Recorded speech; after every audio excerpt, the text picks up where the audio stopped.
right? Yeah, there's a set of Whatever it is. Since everyone's here who's going to be here, I'm going to go ahead and call the meeting to order. We'll start with the pledge of allegiance. I pledge allegiance to the flag of the United States of America and to the republic for which it stands, one nation, under God, indivisible, with liberty and justice for all.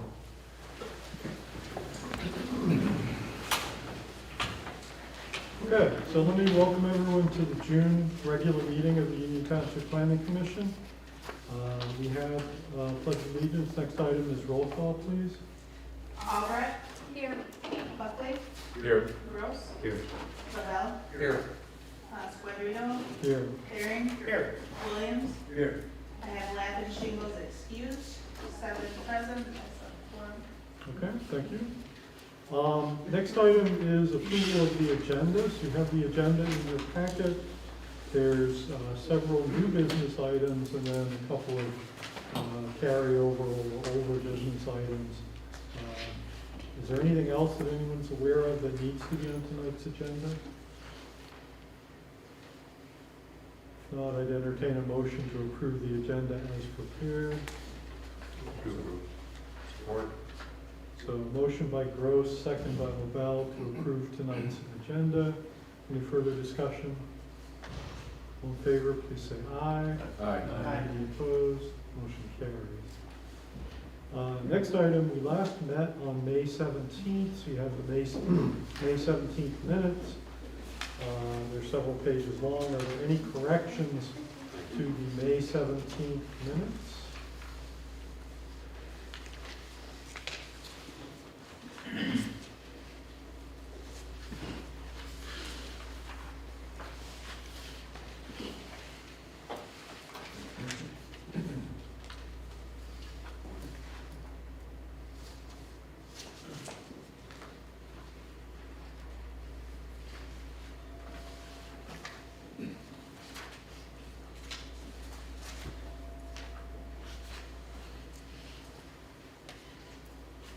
Not, I would entertain a motion to approve the May 17th minutes as prepared. So moved. Support. Motion by Buckley and second by Williams to approve the May 17th minutes. Further discussion? Not all in favor, please say aye. Aye. Any opposed? Motion carries. So, next item is correspondence, board reports, and presentations. And so in the order that they're listed on the agenda, first item is fair and updates from Board of Trustees. I have nothing today. Unfortunately, Okay. nothing. But I'll have something, I'm sure, the next time. All right. Any questions for Commissioner Tharing? From commissioners? If not, then we can move on. Next item is Buckley updates from ZBA. I know in May you told us that you weren't meeting again before this meeting, so maybe you don't have anything to report, but maybe you do. No, well, we have not had, and we've had an unusually slow season for GBA, so nothing on the agenda. I don't believe we have a July meeting. Yeah. Any questions for Commissioner Buckley on ZBA-related matters? Not, then we'll move on. Next item is updates from sidewalks and pathways, but our representative on that group is Commissioner Shingles, who's not here tonight, recovering from surgery. So unless you all know of something we need to know, or if anyone knows of something we need to know about, then I think we'll just move on. We'll catch up with them next time. Any other presentations or reports that anyone is aware of, staff or commissioners? Okay. So next item is public comment. So at every planning commission meeting, towards the beginning, we have a public comment that's specifically restricted to items that are not on the agenda. So public hearings will be held in due course, so if people are here to comment on public hearings, they can do so at that time. We have a general open public comment at the end of the meeting, but this public comment is specifically for items that are not on tonight's agenda. So if there's anyone in the public who'd like to address the planning commission on any item that's not on tonight's agenda, you're welcome to do so at this time. We just ask you come to the podium, speak into the microphone, give us your name and address for the minutes, and limit your comments to 3 minutes. So the initial public comment is open at 7:05.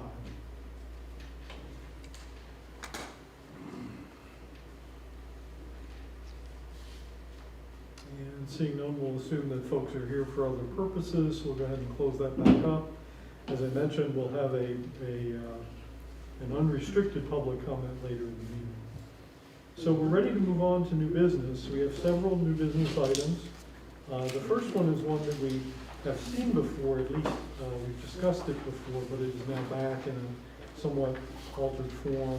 And that's PSUP 22-01, special use permit application for a proposed agritourism farm market, 5297 South Whitefield Road. Applicants Michael and Jamie Clark. I will ask Rodney to introduce this, then we have a public hearing, then we'll hear from the applicants, and then we'll dive into it. Well, thank you very much. If you have before you tonight, the first item is a special use permit. This is for an agritourism business, as the ordinance defines that. Agritourism or agricultural tourism covers a wide variety of topics, including new pick farms where people can come and pick strawberries or other vegetables and other items. It also includes farm markets. And in this case, this particular project includes both of those elements. It can also sometimes include special events, a special day when school kids come out and tour the farm, and sort of educational or elements like that as well. This property is 5297 South Whitefield Road. It is an active farming operation. The owners have proposed to establish a portion of the property for this agritourism operation. So the site plan shows the whole lot, but also shows that they're occupied only a small portion of it. They are proposing a farm market, convert an existing agriculture building into an interior farm market facility, and then also proposing some outside activities as well. You have our report dated June 13th. We're happy to answer any questions as we go along. Statements for special use permits are written in there. As you said, you have seen this before, an early draft of the site plan. The plan before you tonight reflects some discussion at past meetings and some comments from staff as well. So with that, I'm happy to answer your questions as we go along. Thank you. Any urgent questions for Rodney? He'll be back. He'll be here, obviously, to answer questions as we go along. Okay, I think we're good. All right, thank you. So, because this is a special use permit application, it does come with a public hearing. The announcement appeared in the newspaper, appropriate property owners nearby were notified, and it was posted in the township office, so everyone was duly informed. And so, anytime we have a public hearing, we want to give everyone who wants to speak an opportunity to speak. So, once I open the public hearing, we'd ask anyone who wants to offer a public comment to, it'd be best if you come to the podium and speak into the microphone since it gets recorded better that way. Please give us your name and address for the minutes, and we ask that you limit your initial comments to 3 minutes. Once everyone who wants to speak has had an opportunity to speak, we'll consider recognizing people for additional comments. So the public hearing on special use permit application 22-01 as described is open at 7:08. Is there anyone who would like to address the planning commission on this special use permit application?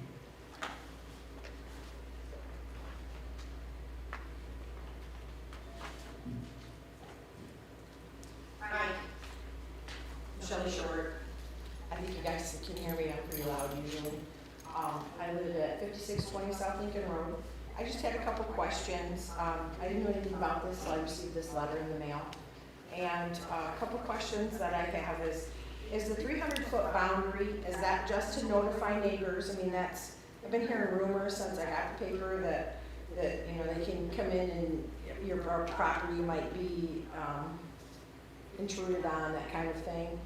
That's one question. And I also wondered what kind of other things, like, are there gonna be, I mean, like set up for dirt bike races? Are we gonna talk about concerts where we're gonna have a lot of people back there? How and where, I guess, where do I find like a plan or something showing me like what the plan is for this? Because again, I'm on lake time right now, so I just kind of found out about this. So all I have to go on is just this paper, this letter that was sent me. So I have some concerns being a property owner that butts up there as to what's gonna, you know, happen at the edge of my property. And also, like, is this something that's gonna drive our taxes way high with this going in? Those are just some questions that if someone could address for me, it'd be great, I'd be grateful. Okay, thank you for your comments. Just one comment from me briefly is that the meeting packets for the meeting are posted to the township's website.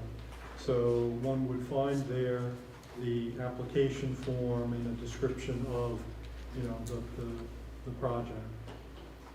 But we'll get into other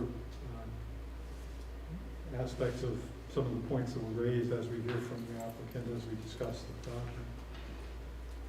Right now, we're just wanting additional public comment. Would it be possible to get a copy of the mailing list? Because there were at least one person that was on there that was not notified, and that would have been Mike Moss. So by the way, I'm Ted Lonsberry. I live at 5320 South Lakeville Road. Okay, well, thank you for your comment. They're duly noting what you asked about.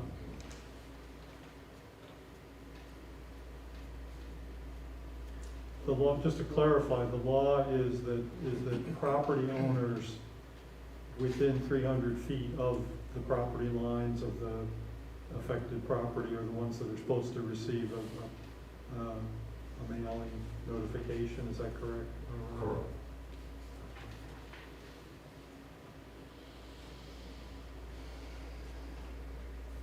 Other public comments?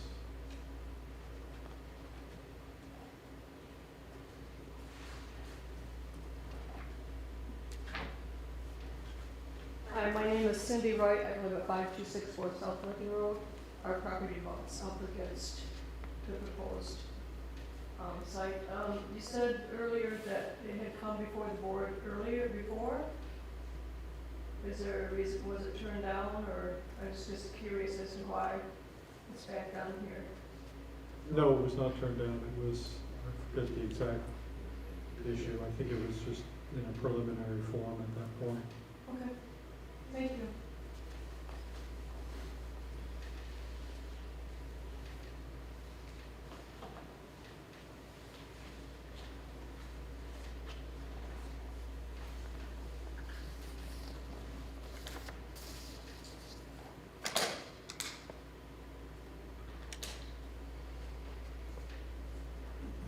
Public comments. Were there any written comments received? Yep, I did receive.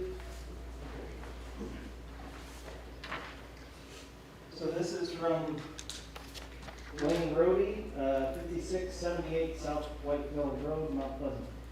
I am not opposed as long as this is for the landowner. If he is the only vendor selling items on the property, and not opening this up to other people. Also, is there going to be special weekends or days where inflatables or special rides are open to the public, creating extra traffic like Apple Weekend and then Pumpkin Weekend and Thanksgiving and Christmas? Thanks, Wayne. Thank you. Other public comments from those present?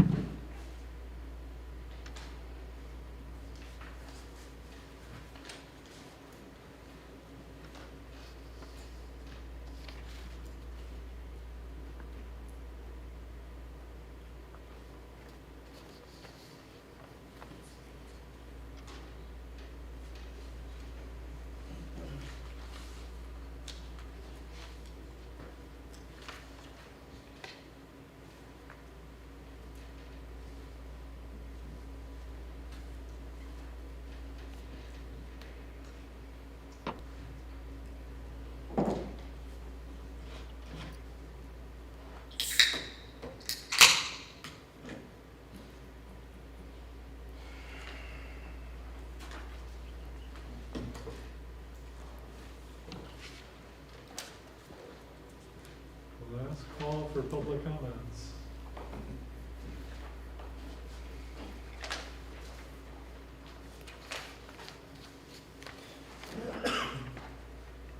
Once again, we do appreciate the comments, and staff has taken notes, and we'll be discussing some of those items in the discussion, and then others can be looked into accordingly. Going once, going twice, last call for public comments.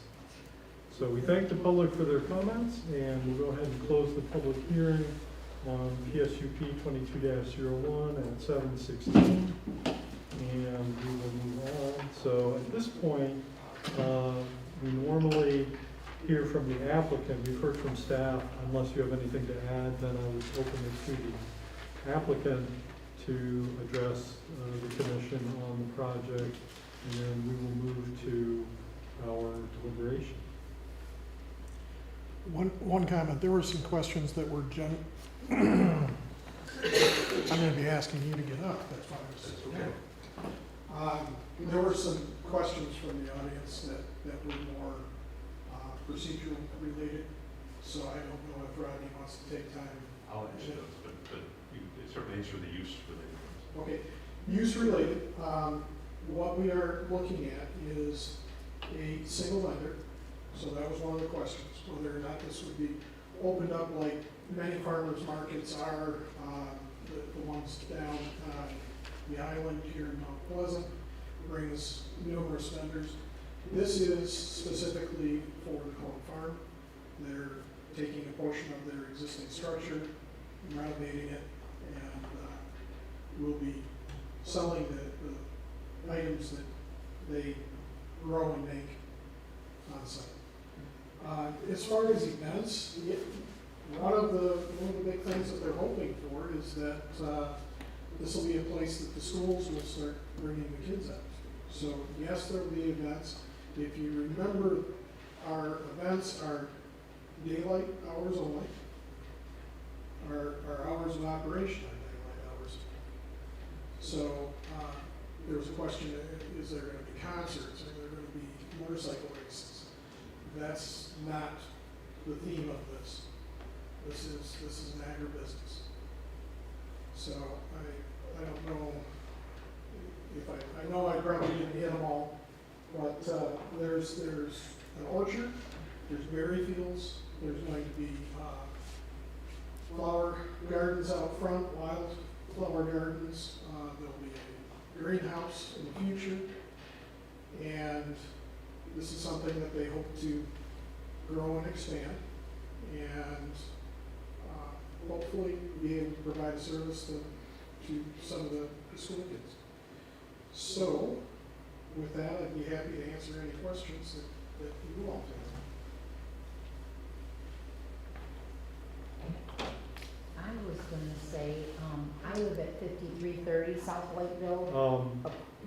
Ma'am? Yes, Sam. The public hearing is over, Oh. so we're really not Okay. taking comments from the audience at this point. I'm sorry. Questions from commissioners for the applicant?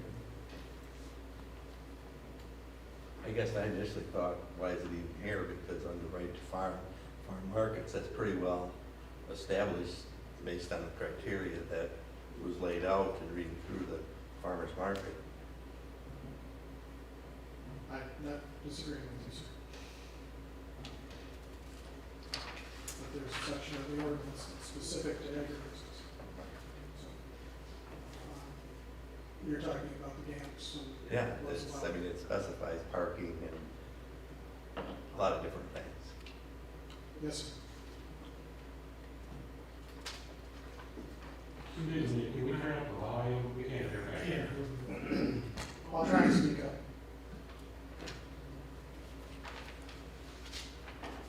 What's the timeline for the rollout of operations? I know that is there an expected timeline there? And I have to turn around and ask. Yep, come on up. This is Mike Clump, this is property owner. Yeah, Mike Clump, live at 7700 South Lakeville, just down the road, so. Yeah, actually, I mean, timeline, actually, a lot of the plants are already planted. We planted the orchard back there 2 years ago. blueberry bushes, 2 years ago. Just planted some grapes back there for a vineyard. There was like 8,000 tulips that went in last fall. You're gonna have a lot of these things on the farm, all this stuff takes time to get, put into play and stuff, hoping that we could put something together to, have the community, bring a little culture maybe, to the area, is what we're after. We currently team up with a lot of universities. We did a small research plot, out there with the University of Illinois last year, on a hemp research study we did. We just, collaborated with the tribe up here, Saginaw Native tribe. We just planted some stuff on their land, last week, and we're doing some more things, with them in collaboration to some, farming stuff with their tribal college and different things up there, so we're really after a lot of the research, the education, those kind of things, that we like to bring up here along with, some culture, but the idea is, it's gonna remain a farm, it's, like you said, it's not gonna be a farm market for the only vendor, so to speak, that be there, not looking at bringing in, like you would think farmer's market downtown, we're not gonna have people coming in with produce and that kind of stuff, buying spots and those kind of things. We want a place for people to come out, enjoy the farm, some recreation, do some things, maybe some, like you said, some U-Pick days or different events and that kind of stuff. Have a market and stuff there. That'll only be open seasonally. We don't plan on it to be open during the winter time. Not a lot to do out there, on the farm. We actually just put some bees in. We have beehives and stuff out there. Looking at doing the apiary and stuff for some education on some bees and those kind of things as well. So I think we're really trying to bring something to the community, with this. I think, like I said, with the games and stuff, we probably got away to a certain extent calling it a farmer's market because that's allowable, what we're doing, but when we start bringing out, people and touring the farm and that kind of stuff, I think we roll over into what they consider agritourism now. There's probably a fine line there, but we wanted to go about it the right way, to try to bring something to the community. So, and we have no ill harm on the landowners. I mean, we live just down the road. We want to definitely get along with our neighbors. I mean, that's the goal. Probably invite them over for, some special occasions or different things like that. I mean, we definitely want them to feel comfortable with it going on there. And I don't think it's gonna change what's currently happening there much at all, anyway. Maybe there's gonna be some days where there's some events where there's a few people out there and stuff, but, look, it's, where it's off the road and where it's at. I mean, there's plenty of parking and things there that we've already discussed. I guess I don't see, any issues there, but, anyway, so I guess, so timeline, I mean, immediately, we've tried to get this done, we've been kind of going through this for 3-4 months or something now, so, yeah, we were ready to go this spring. We would have liked to have been able to, have something built out this spring and different things that we were doing out there, but we kind of had to put all that on pause waiting for this, so, pretty much immediately to get some things built out and start getting the ball rolling, so. Couple follow-up questions. So you, it sounds like you expect that in terms of the U-Pick, that is maybe an occasional thing or a set, that's not necessarily a daily U-Pick where there's inflow and outflow for just for picking, or? No, it wouldn't be. And it just, we have a small blueberry bushes down there right now, so when blueberries come in season, maybe, in August time or something, maybe some blueberry, some U-Pick days or something, the orchard gets mature enough to do some of those kind of things, but I think it'll be more educational until that point, Sure. right? Out there and some other events and stuff that be able to hold people who can come up with the farm and get an education and some culture, I guess. So. Yeah, and you mentioned grapes and you mentioned wine. Is there an expectation of retail sales of wine out of the market with the retail front? Not today, there's not. I'm not saying that might not say something in the future, see what the future holds, see how this thing goes and takes off. But we did plant some grapevine stuff out there and getting a vineyard, put in and established. That stuff takes a few years to get taken off and going. But I think that would be great, down the road to be able to do something like that. So. And Rodney, just for clarification. Are you talking about the, open up a tasting room? Or Yeah, I'm tasting them is what I'm thinking about. That would bring them back to you Yeah. for a minute, yes. Okay, thank you. Other questions for the applicant? Open, any questions from commissioners?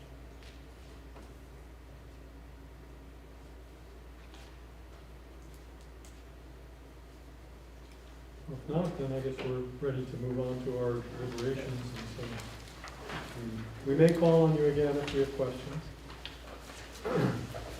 So, you've heard from the public, and you've heard from the applicant, you've heard from staff and the public and the applicant. You have the kind of summary in the packet. At some point, we've typically gone through the criteria for a special use permit application. And so I'll first open it to comments or discussion from commissioners, and then at some point, like I said, we can go down the list of criteria.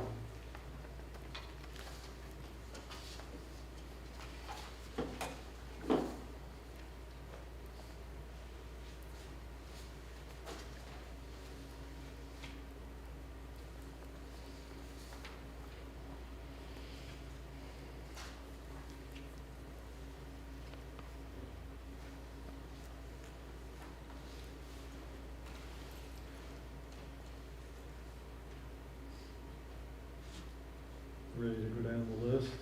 I think so. I think we can, I did take a couple more notes about some of the concerns we heard. I think we can touch on those as we go through the list. Okay, sounds good. So then, I'm just gonna go from what's in the packet. So in section 14.3.j of the zoning ordinance, there's the standards for special use approval. First one, the proposed land use is identified in section 3 as a special use in the zoning district. It is. Agritourism is in section 3.6 as a special use in the ag district. The second one, it's broken up into the specific impact areas, so we'll take those one at a time. The location, design, activities, processes, materials, equipment, and operational conditions of the special use will not be hazardous, detrimental, or injurious to the environment or the public health, safety, or general welfare by reason of, and the first reason is traffic. Okay, so this is dealing with the impact of traffic. So basically commissioners jump in if you have any concerns to express or non-concerns to express. Then we'll comment. I tend to think that it's a main thoroughfare from Broomfield, Wrightville, Whiteville, that's a thoroughfare there. M20 is a thoroughfare and Pickard is a thoroughfare. And I'm not sure that I would expect, I think I'd expect more traffic to result from the expansion of the intersection at Broomfield and Lincoln when that comes to pass than I would. We might see a little bit more traffic outside of the normal commuting hours, but outside of that, I can't imagine that there'd be a huge shift in traffic pattern given the size of that artery as it is, feeding from the Mount Pleasant into the western side of the city and county.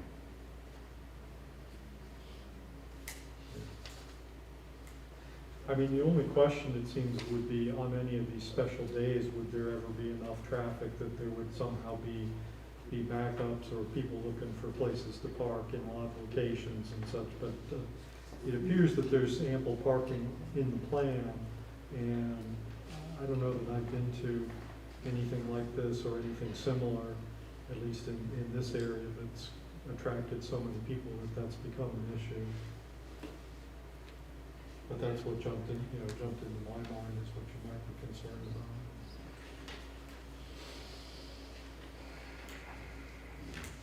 Other comments?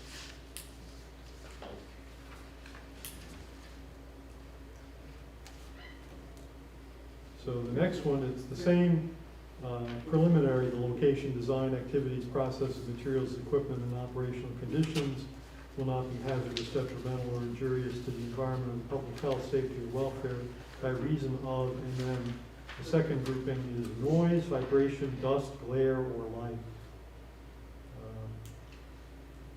That one doesn't seem like it's going to be particularly an issue.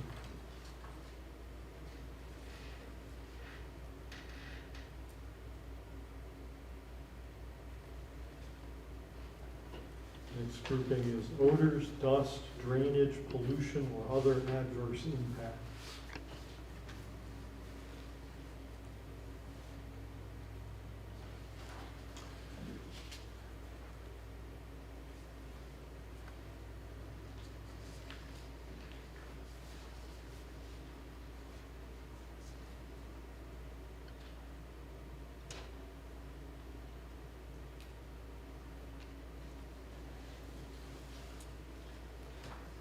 imagine the farming part of that must already be covered under the Right to Farm Act and other laws. So this is really, as you point out in the summary, this is probably primarily dealing with the parking, which a lot of it is planned to be not paved at this point. But they have given indications that they'll take steps if necessary to keep the dust from that under control. Is that correct? That's great. Rodney, I'm curious, just because there is the public being on site, and potentially if there are school buses, and I'm thinking of the fire department, but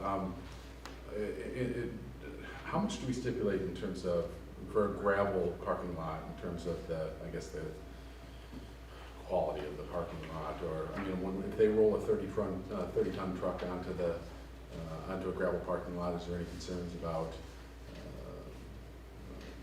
breakdown in the lot as for fire or rescue operations, or even with buses backing up, turning around, that sort of thing? Yeah, I appreciate that comment. We've had some conversations with the fire marshal about this. As you note, as notes in our report, fire code requires that the gravel lot be sufficiently compacted, designed for their equipment to be able to maneuver through it.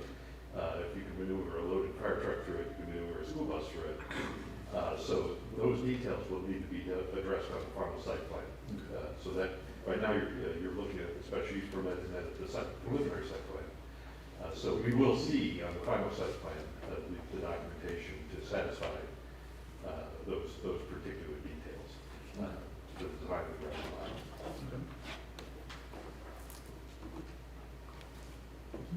Other comments from commissioners on that?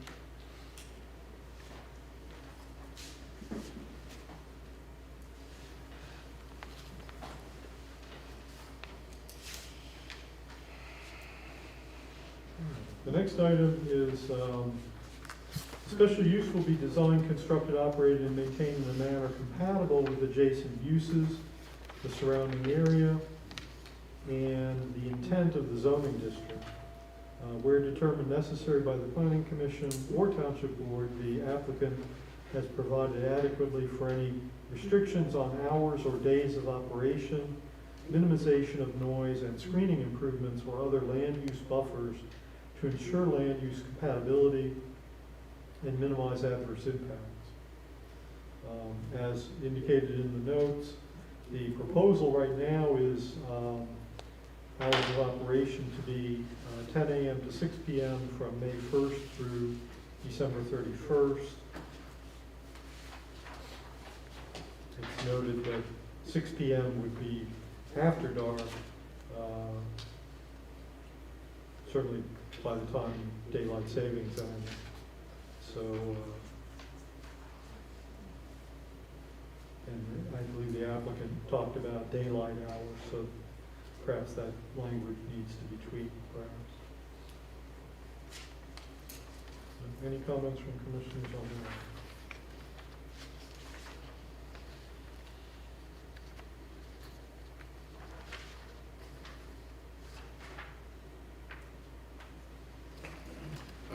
When we're, remind me, when we're talking about hours that have been proposed by an applicant,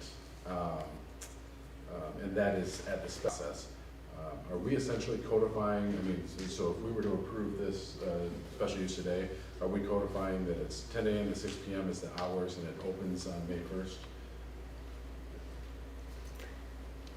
So everything in the application, based on the material that they provided to you, you are approving those hours that they propose.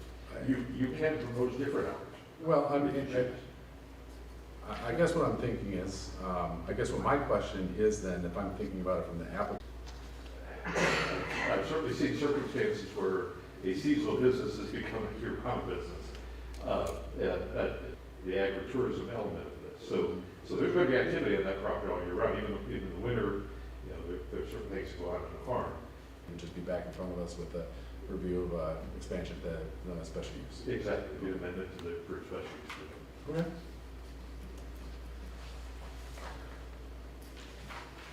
I'm just trying to get your exercise at this point. That's okay. Other questions or comments on this part?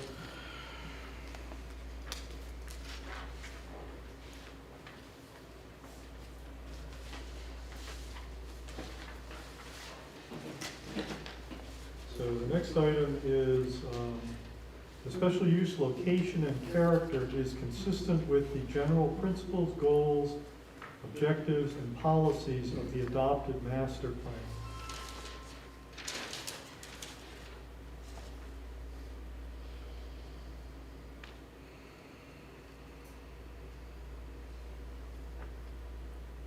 If you look at the future land use map, it's smack in the middle of what's designated as rural preservation. And that's, agricultural.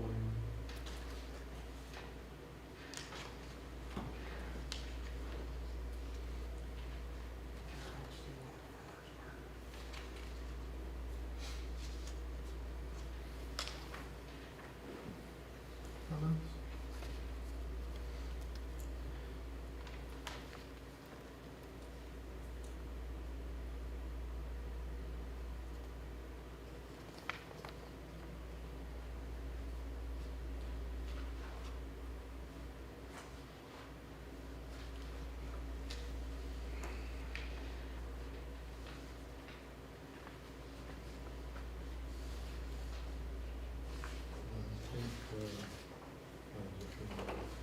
The next one, the proposed special use conforms to all applicable requirements or standards of this ordinance or other township ordinances.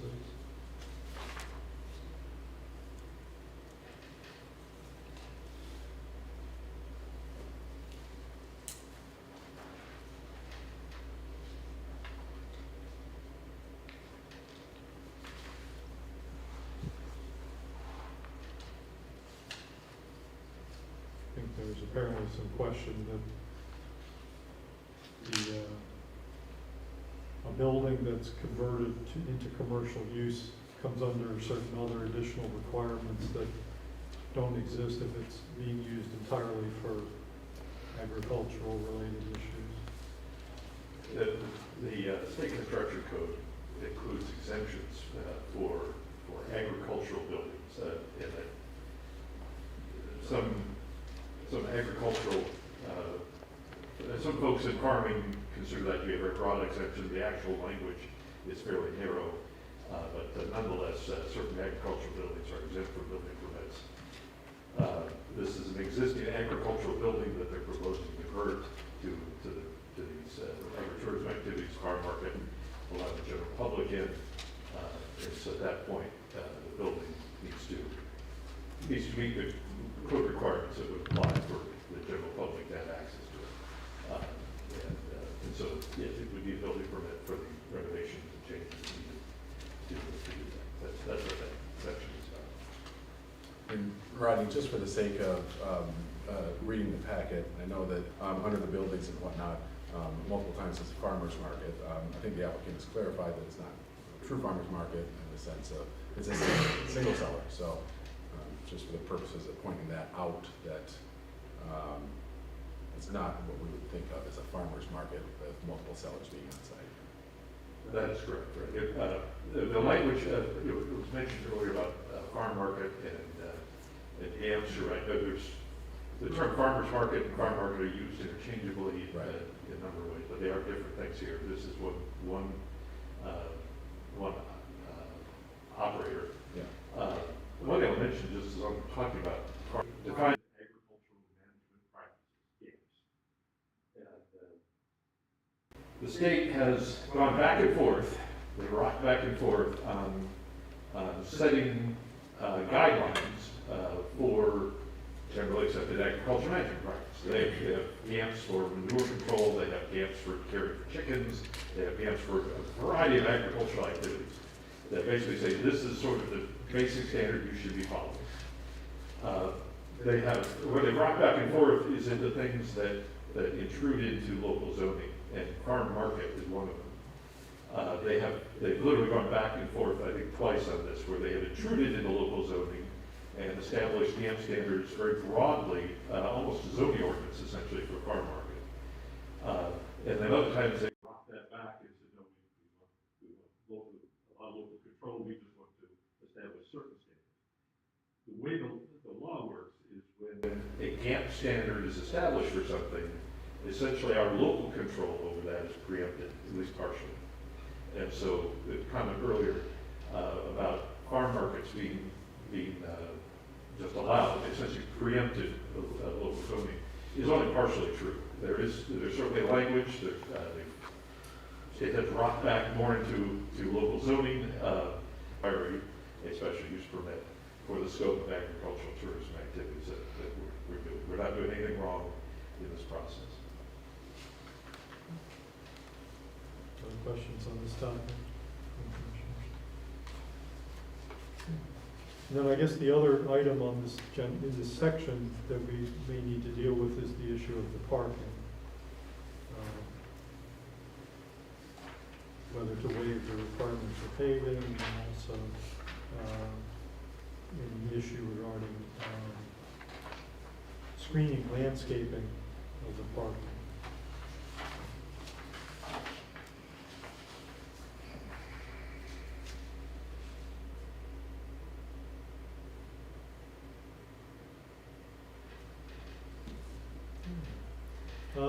Next item is approval of the special use location will not result in a small residential or non-residential area being substantially surrounded by incompatible uses. And it's an agricultural area.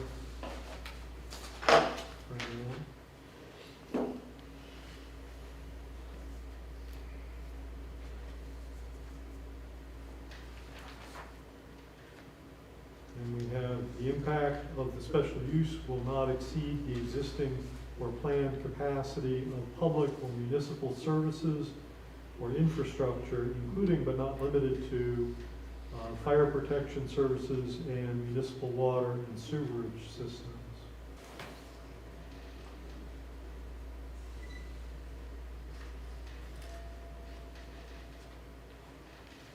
I'm going to take a guess that we don't have municipal water and sewer out there. We do not. So any public restroom facilities and so on would end up being drain field type things.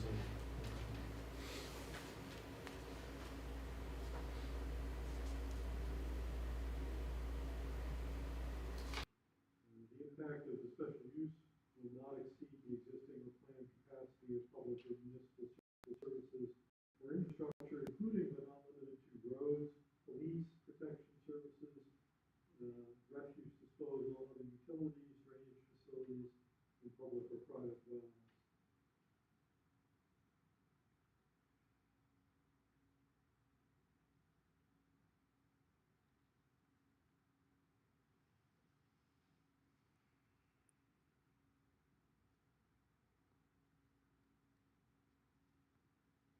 Lastly, the proposed use will not create additional requirements of public costs for services or infrastructure that will be detrimental to the economic welfare of the community. Those are the criteria.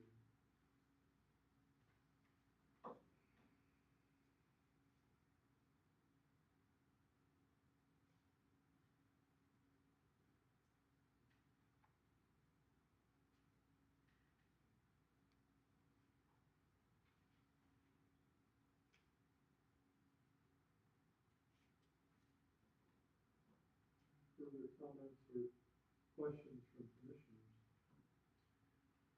My only concern is the parking. I mean, are we comfortable that on your best day, there's adequate parking spaces? Yeah, I think there's adequate space out there. I think we have some additional parking lined up and planned.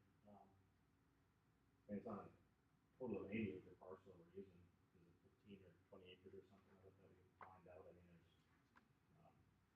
definitely adequate space. Because the alternative is not good. You know, if they start parking out on the road, they can't get in. Yeah, nobody would be allowed, we wouldn't let them park on the road. I've just seen nightmares and, you know, cross-country meets. Yes, school buses, it's a disaster. I didn't look like it was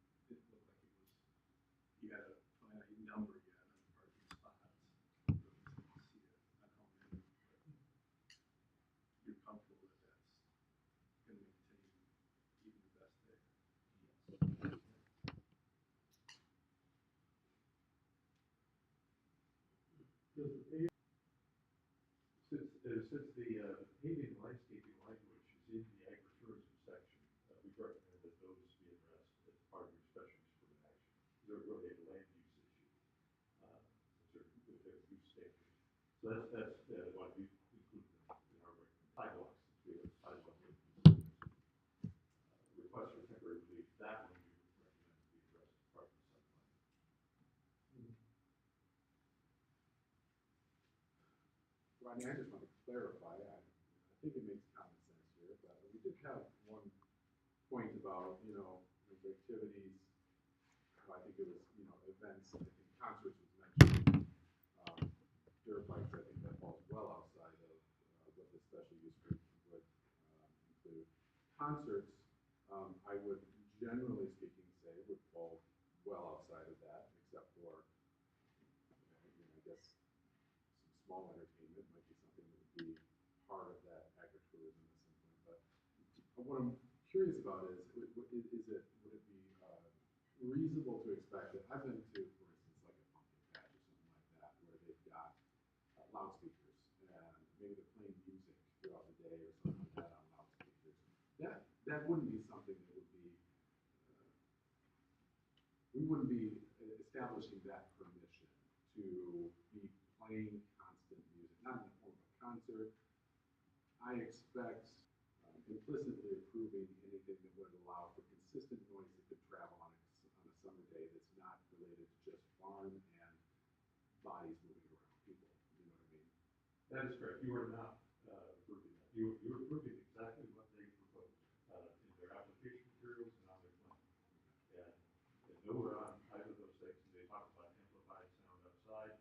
Obviously, if they want to play the radio or something inside the farm market building, that's their business. But there's no proposal in this for amplified sound outside.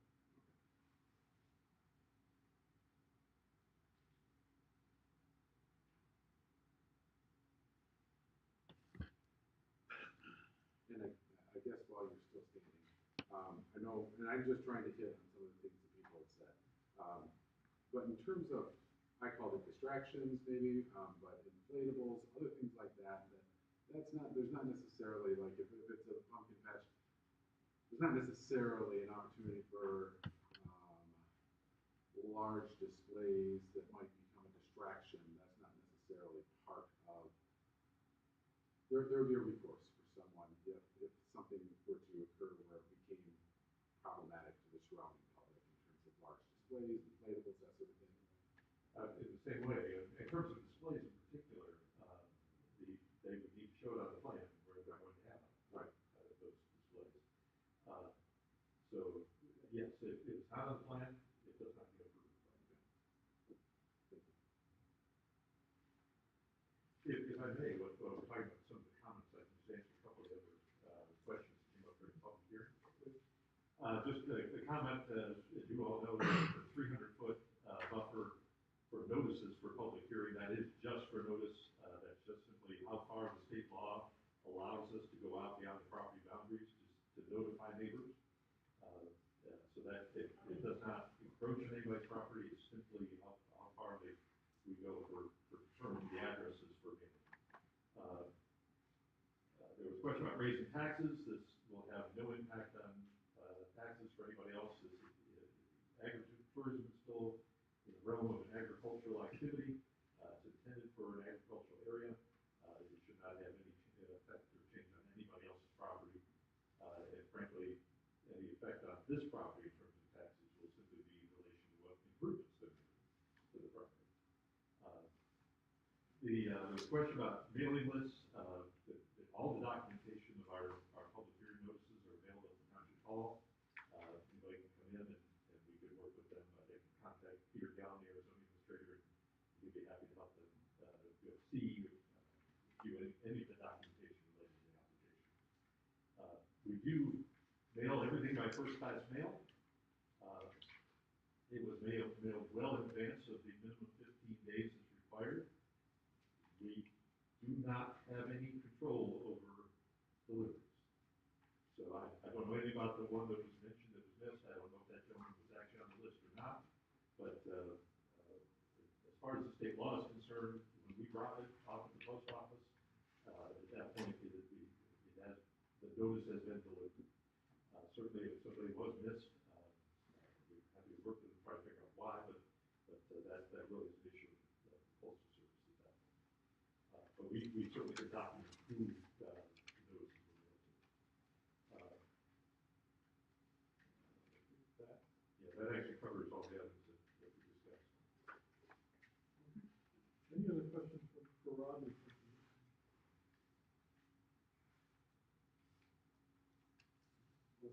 If you're good for this trip, anyway. So, once again, this is a special use permit application. I believe there was some older language in the earlier part of the memo, but under the new zoning ordinance, this is our approval. We either approve it or we disapprove it. It's not a recommendation to the township board. I apologize for that. We've had that problem with a couple of items today. But so, we're moving towards that point of making a decision. We could, of course, you can always also postpone the decision, but typically it's a yes or no. So, other discussion? Is almost textbook quality use of the special use application. I think that it fits the character of the surrounding area, and I think it fits in terms of its use and the goal and the efforts of the endeavor. I think it's I think it's a great. All my questions have been satisfied. I think it's a great project to add to this part of the township.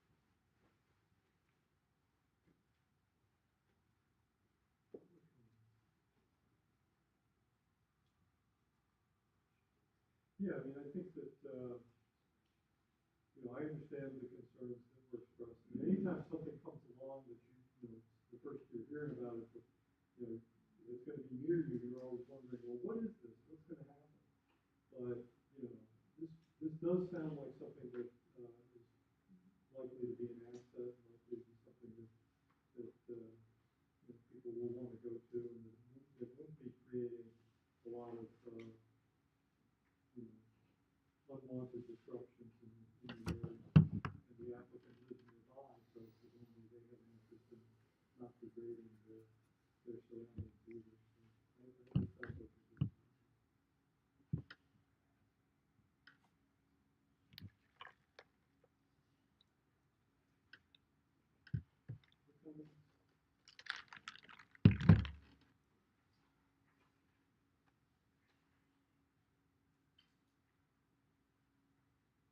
You also have in your packet some recommendations regarding some of the conditions that were discussed. If anyone has any of the commissioners have any questions or comments about those, they certainly should voice them now. And we can also have a motion if someone is so moved. I'm ready to make a motion. I'd like to make a motion to approve with conditions. Motion to approve the PSUP 22-01 special use permit application for the proposed Airman Grove agritourism business located at 5297 South Whiteville Road in the northwest quarter of section 32 in the AG agricultural zoning district, finding that it can comply with section 14.3.J standards for special use approval, subject to the following conditions. 1, the lawn parking to the rear shall be reserved for smaller vehicles with a prohibition on bus or large vehicle parking in this area. 2, parking lot paving requirements are waived per section 6.51.3, subject to Mount Pleasant Fire Department acceptance of the gravel lot configuration as adequate for emergency vehicle accessibility, and asphalt or concrete paving of the barrier-free parking spaces and access to the public building entrances, with paving details added to the final site plan. 3, the parking lot landscaping requirements are waived for section 6.51.F.5, provided that the applicant shall maintain for seasonal screening purposes an active 100-foot by 120-foot annual and perennial gardens in the front yard, shall preserve 4 existing deciduous trees, and shall actively maintain at least 2.75 property for orchard and berry fields, all as depicted on the approved site plan. 4, the change of use for and necessary modifications to the existing agricultural building to establish a commercial farm market shall be subject to a building permit compliance with building code requirements for a non-agricultural building with access of the general public and issuance of a new certificate of occupancy by the township's building official. We've heard the motion, and made by Buckley with a second by Gross. Further discussion. I guess I just want to ask, is there a clear understanding what is meant under condition number 1 about the parking? Is there a clear understanding what is meant by smaller versus large vehicles? I would take that to mean cars, minivans, SUVs, pickups, anything that a family would use would be in the ones that would be parking there, but a bus or an RV would not. Is that? That is correct. Yes, it is the intent. Okay. I wonder if that needs to be worked in there somehow, or if that's, Should we stipulate passenger vehicles? You certainly could, specifically refer to passenger vehicles, or automobiles and light trucks would be another way to put it. I would be willing to amend that condition number 1 to include passenger vehicles and light use trucks. So clarification, are we taking the word smaller and putting passenger vehicles? Correct. Is that what the- Yes, and light use pickup trucks.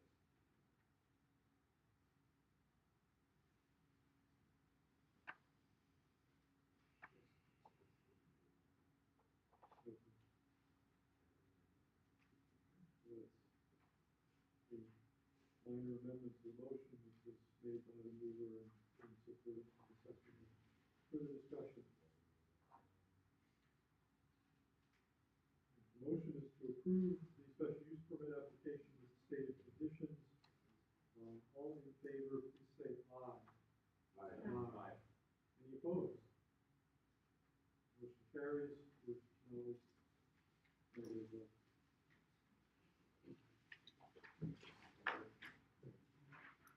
So now, we have the preliminary site plan application for this project. And you have the plans in your packet here. And so, we'll have a look at those. Rodney, is there anything you want to say about way of introduction to the site plan? Thank you for the benefit of those in the audience and watching the video. This is a preliminary site plan. The township requires approval of both a preliminary site plan, which is a bit more conceptual, and then a final site plan, which is essentially the construction plan. So this is the preliminary stage. So our comments reflect that. Everybody should have a copy of our June 13th letter. We know a few details that need to be addressed, none of which have concern related to preliminary site plan approval. So we do provide a recommendation in favor of approving the preliminary site plan, subject to those details being addressed at the final site plan. With that, happy to answer your questions. Thank you. Any immediate questions for Rodney? I have a question for you, Mr. Chair and the board. Getting caught up in the project and excited to hear about it. I did not vote for the SUP. I just stayed quiet. But my wife and Mrs. Klump are first cousins, and I meant to say something in the beginning, and as we got sitting down and talking about it, I kind of got wrapped up until we got just ready to vote. Again, I did not say yay or nay, but now that we're into the next phase, is it something you would prefer that I sit back on or continue forward? When we talked about the bylaws in the past, and I know the bylaws do include immediate family, it may include father-in-laws, mother-in-law, in-laws. I don't know if first cousin is, That would not qualify. yeah. Very good. Thank you. I kind of feel like the bigger decision has already been made, so if anything were of a question, it would have been necessary to do it. I think we did. Just a point of question, will that reflect in the minutes of the vote? That because of the voice vote is unanimous, your vote was in favor. Whether you said or not, you didn't vote nay. And you Right. didn't abstain. So, because you didn't say you would abstain that time. So even if you were silent, your vote was recorded as in favor. That's fine. Yeah, that's fine. So I appreciate that clarification. That is important. If it had been a roll call vote and you were silent, then obviously then the question would come up as to why. Right. Voice vote. That may be something we want to discuss at some later time, would be, during this, they always use roll call vote? I appreciate Except for the consent agenda, which I do. I appreciate bringing it. I would recommend that you consider roll call votes for actions on applications, because then it's on the record. Right, this is good reason for it, that question is clarified. Would that be a motion, or would that be something that we would have to open the bylaws and include in bylaws, or would that just simply be a change of, change of practice? I guess? That's simply a change of practice. Okay. Yeah, you don't need to open the bylaws for that. I think, and we haven't had one in any recent period of time, but, you know, if there were ever a time when I couldn't tell by the voice vote what the vote was, I would immediately ask for a roll call vote anyway, so. Any other questions for Rodney at this point? Yeah, I just had one, the motion to approve with conditions, there's only 2 on there, would that be a spot to put in the waiver for the sidewalk? Or the temporary relief, excuse me? Well, actually, I'm glad you asked that. So they have made the request on the preliminary site plan. So if you approve the preliminary site plan, you are also approving their request.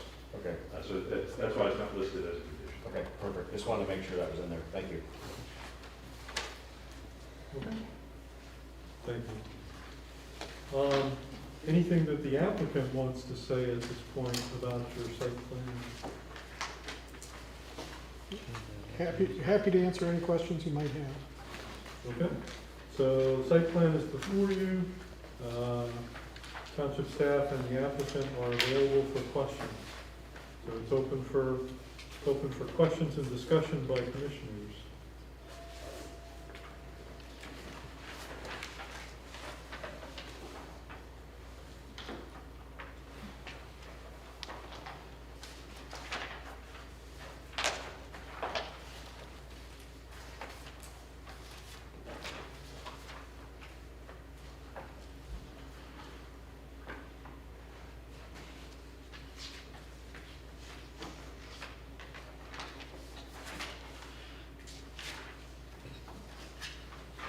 So the motion we just approved for the special use talks about preserving the 4 deciduous trees at the front, and your plan, I believe it says to remove one of them.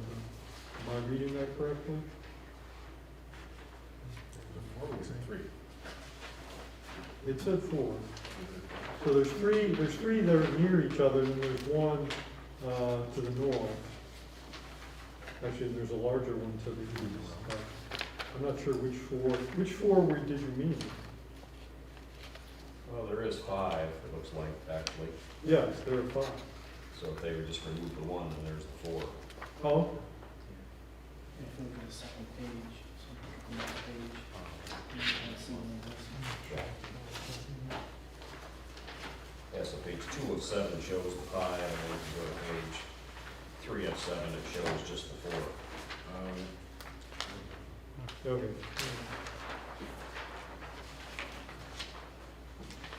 But good question, I didn't catch that earlier. Would that tree only need to be removed because of the sidewalk? I think there's a request for a waiver on sidewalk. Right. Or is there a need to remove it for the asphalt? Because there's gonna be asphalt for the entry point.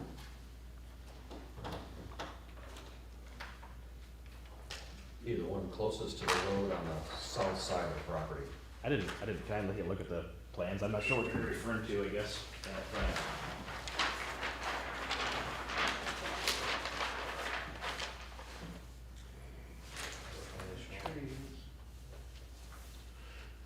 You said 207 and 307?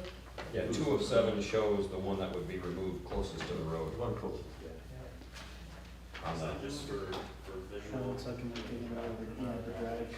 No, we have to extend that driveway. Oh, that was for Commercial driveway required? Yep, Yeah. that's why that's in the. So just to accommodate the paving of that entry point. All right. They just widen the drive as well, so that's why. Got it right on the edge, so. yeah. I mean, if we could save the tree, we would definitely would. If we can, we definitely will, but I think we had to pull it out to meet the requirements for the width of the drive, so. Yeah. That's interesting. Well, and that one to the north would have to come out if the sidewalk was being built. But since the sidewalk most likely will not be built, at least not at this point, that one can stay too.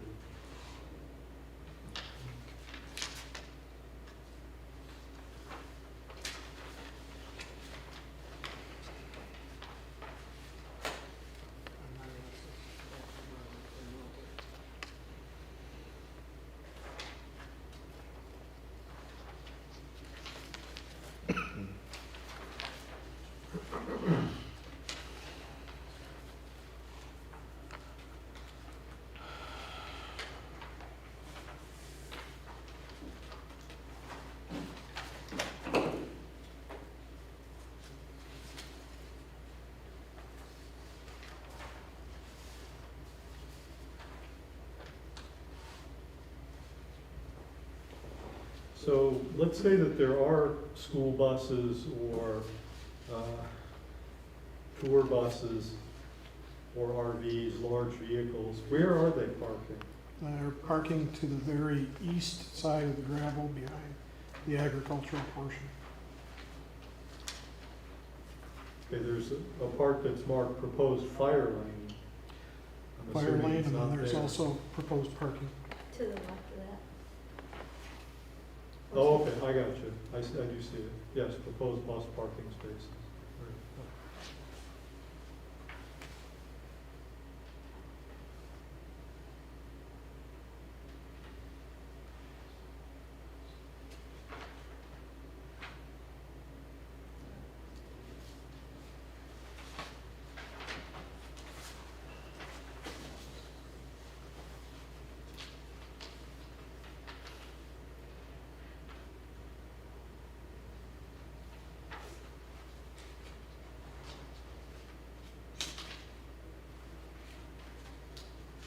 Jump in, anybody that has questions.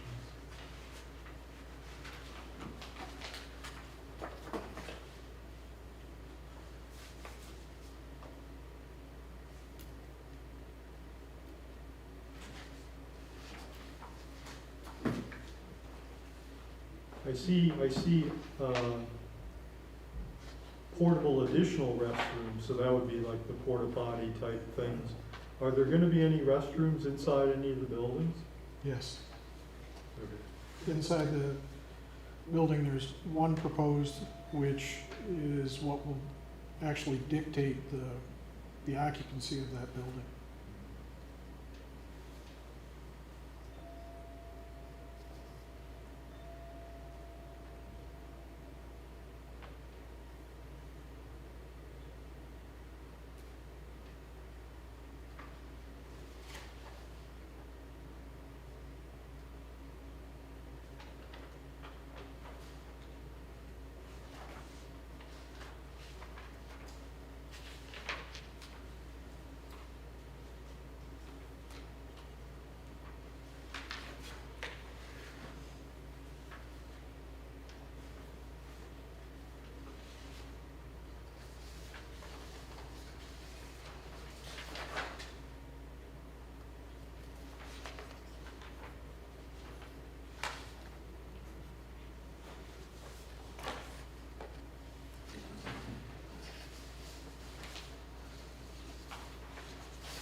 I'm comfortable with, generally with what I see in the preliminary site plan. This is the second time we've discussed this, so we've had some exposure to it. I don't see anything that concerns me with the preliminary site plan.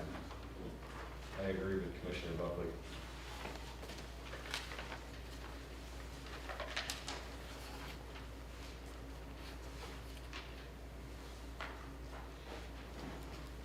Just out of curiosity, I noticed, actually, I see the building might have the Heirloom Grove on it, but will there be a sign at the front? There will be a sign, but it hasn't been designed yet. Yep, we're gonna wait for, get this approval, then have to submit that to your sign, I think you have a sign ordinance and get a sign permit for that, so. Any feeling at this point what it's gonna be? Is it gonna be I think just a 4x8 dual sided, you know, out front, probably in like a white vinyl, post, that kind of a style, I guess, out front, kind of a farm look, if you will.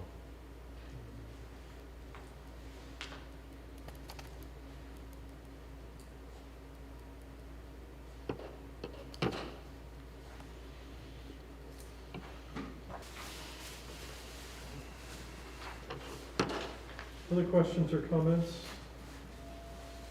Well, we can have a motion. Since this is the preliminary site plan, we will be seeing it again. I'll make a motion to approve the PSPR 2202 preliminary site plan dated June 1st, 2022 for the proposed Heirloom Grove agritourism business located at 5297 South Whiteville Road in the northwest quarter of Section 32 and in the AG Agricultural District, finding that the site plan dated June 1st, 2022 fully complies with applicable zoning ordinance requirements for preliminary site plan approval, including sections 14.2.p required site plan information and 14.2.s standards for site plan approval. No support. So you move the approval fully without any conditions. Are we good with that? What's the gist of the conditions? The conditions are housekeeping items, and I'm actually comfortable with the motion because those are going to be housekeeping items in the final site plan anyway. We just were calling them out so the applicant took care of them, but they're aware of them, they have a report. Okay. So the motion was to approve the preliminary site plan. Motion was made by Albrecht, and I'm sorry I missed the second. Second by Williams. Further discussion? Not all in favor, please say aye. Aye. Any opposed? Motion carries without objection.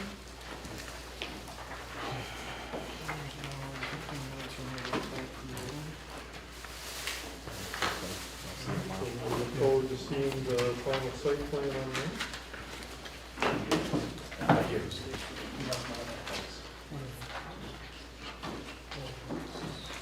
Next item is actually a combined preliminary final site plan application, which is an option under our ordinance.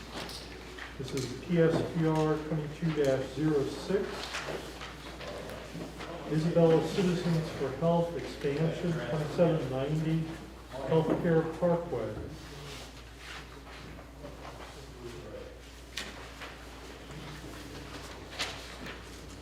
Thank you. It should have our report dated June 10th. As was mentioned, this is the combined preliminary final site plan.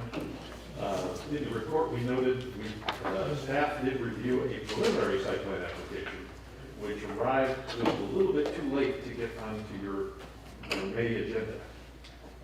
We did provide a report to the applicant, and they chose to update the plans and pursue it as combined preliminary final site plan, which we supported in this case. So it's a continuation of that previously approved site plan. Many of the outside agencies involved had already reviewed the original site plan which, for example, stormwater management and other features were designed for the overall site. So they had a relatively minimal number of outside agencies they had to work with for this particular project. So it seemed a good fit to pursue it in this format. So they did come back, preliminary final combination site plan, answered the requirements. There were a few details that need to be dealt with. Really, frankly, there's one detail that needs to be dealt with, and that is exterior lighting. You'll see, as you look at the plans, you'll see a couple of places on plans where they propose, for example, with landscaping, they propose to put in 6-foot tall evergreen trees.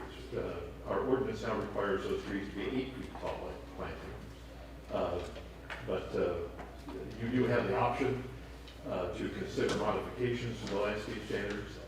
They just essentially proposed that by proposing the 6-foot trees in, which was consistent with the phase 1 submittal of the previous zoning ordinance. And so we recommended that be allowed to continue as a modification under our current ordinance, where you do have that authority to approve that kind of change. And it seemed like a very reasonable approach.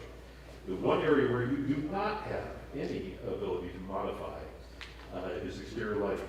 In fact, the ordinance is very specific that the only zoning district that you have the ability to modify the lighting standards for a fixture height, for example, pole height, is in the industrial district. The language is explicit in that. So we could not do the same thing with exterior lighting. The existing light poles are, 27 feet or so, 28 feet? The existing? Yeah. I think they're 25 plus the 2 foot above. So 27 total from grade. Yeah. Our ordinance has a limitation of 22 feet for light poles today, and that's measured from grade to the top of the fixture. So that's the one item we have as a condition, that they would need to update their lighting plan and show those light poles in the phase 2 portion at 22 feet, and adjust the photometric plan as well to show that it still complies with the ordinance. With that in mind, with that condition, we're very comfortable with recommending this plan to you for a combined preliminary final site plan approval. Okay, thank you. Any questions for Rodney right now? So we could potentially be approving a project where phase 1 is with 27-foot lights and phase 2 is with 22-foot lights? Yes. Okay.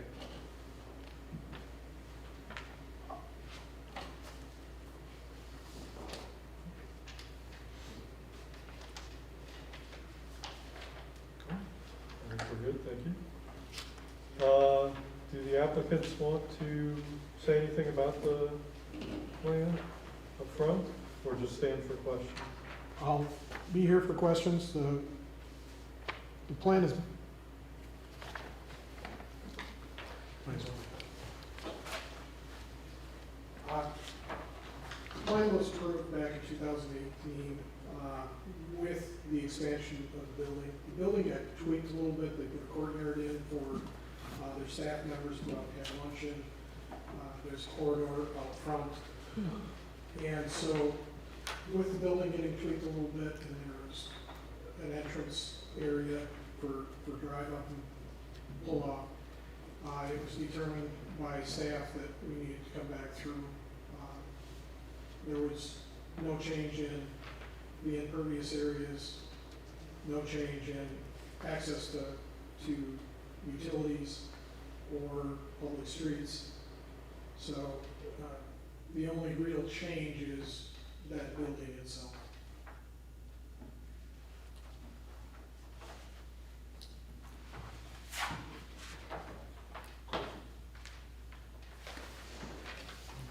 So it's open for questions from commissioners.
trying to picture where the, for the screening, with the listing of the 6-foot screening, and that is also,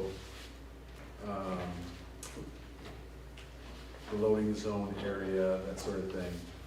What is immediately adjacent to that screening behind it?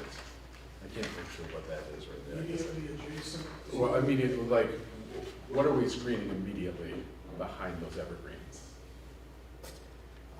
Dedicated public road right of way. Woods area on the westerly portion. On the easterly portion, there are 2 homes at the end of T-turnaround dead end. On the east side is forest for approximately 400 feet, 500 feet.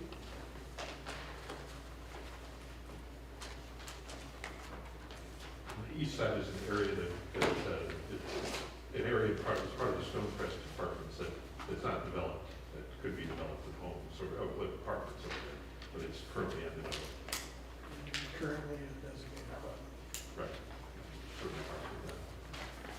Okay.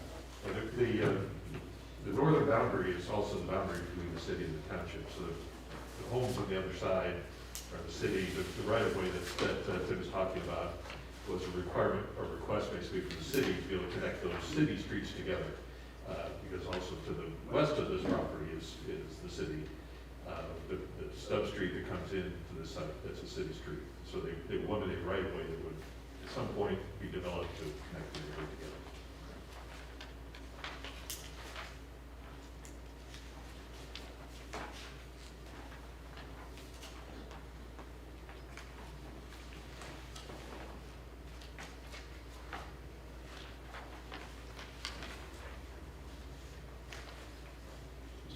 If I may, just one quick comment on the phasing. If there was a way that we could have worked with that, with this, the 2018 plan, and address these changes to minor site plan, some kind of administrative action, we would have.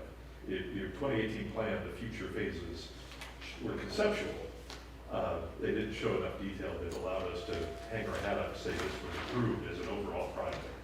And so that's why this is before you perform it's in.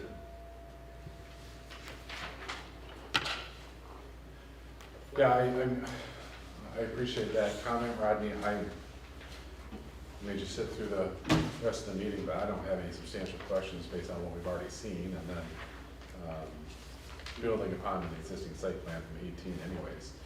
I'd like to come up with more questions. I don't really have any more. I just want to ask, I probably should have figured this out on my own, but I'm confused.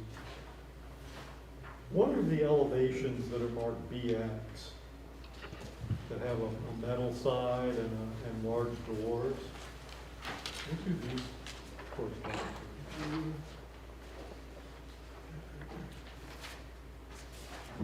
That's a maintenance building for lawnmowers and things of that sort. Okay, appreciate it.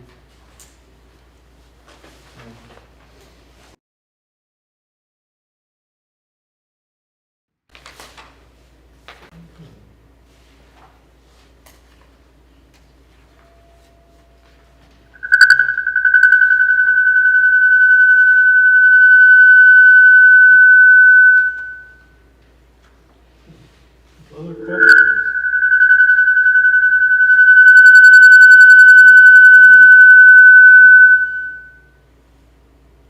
Of course, it's one of the room.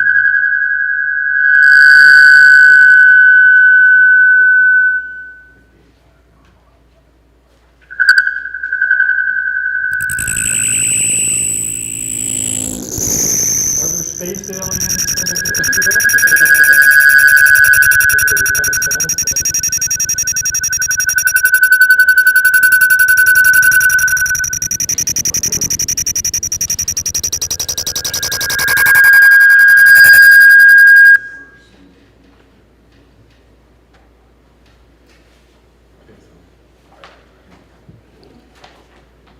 Okay. So if there are no further questions, we can have a motion. Anyone is so moved? or we can have more questions if people have them. I would hope I didn't just turn off the sound to the video feed, but anyway, I turned off the sound to the speakers of the computer.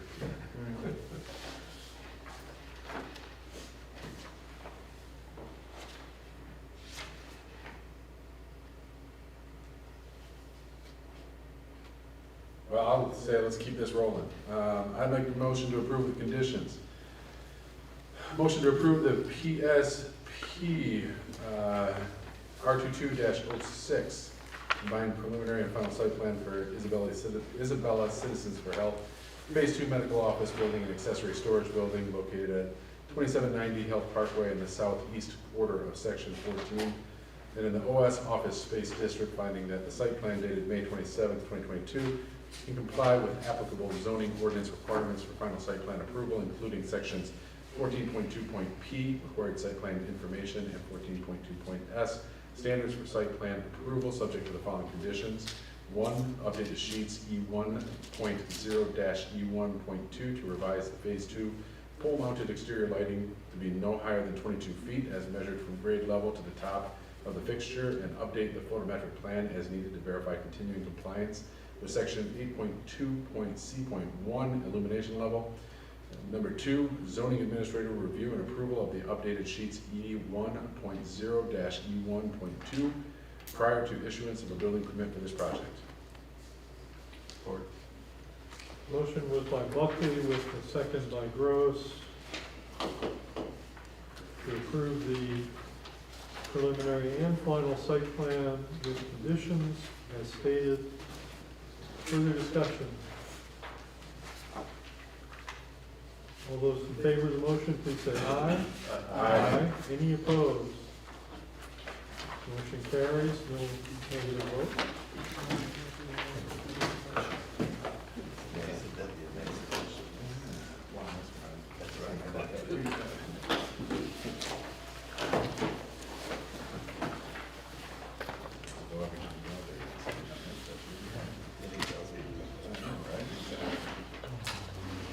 The next item is, we're actually back to old business or other business. Next item is the rezone request, PREZ 22-01, Planned Unit Development Rezoning and Concept Plan Application for the den on Broomfield Road. And this is the one where we had a public hearing last month, which we adjourned. And the reason was because there was a glitch with notification, and we wanted to make sure that it was done properly. And so we are going to reopen and continue that public hearing and then close it. Since we had a motion to adjourn, do we need a motion to reopen? I would recommend that, yes. So I would entertain a motion to reopen the public hearing on rezone request PREZ 22-01. So moved. Motion is by LaBelle, is there a second? Second. Second by Williams, further discussion? All in favor of reopening the public hearing on this application, please say aye. Aye. Any opposed? Motion carries. So we consider the public hearing to be reopened. Is there anyone who would like to address the planning commission, offer any comments on rezone request PREZ 22-01?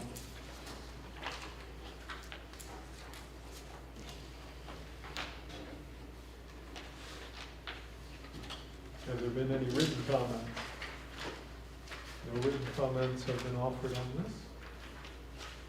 Second call, public comments for the public hearing.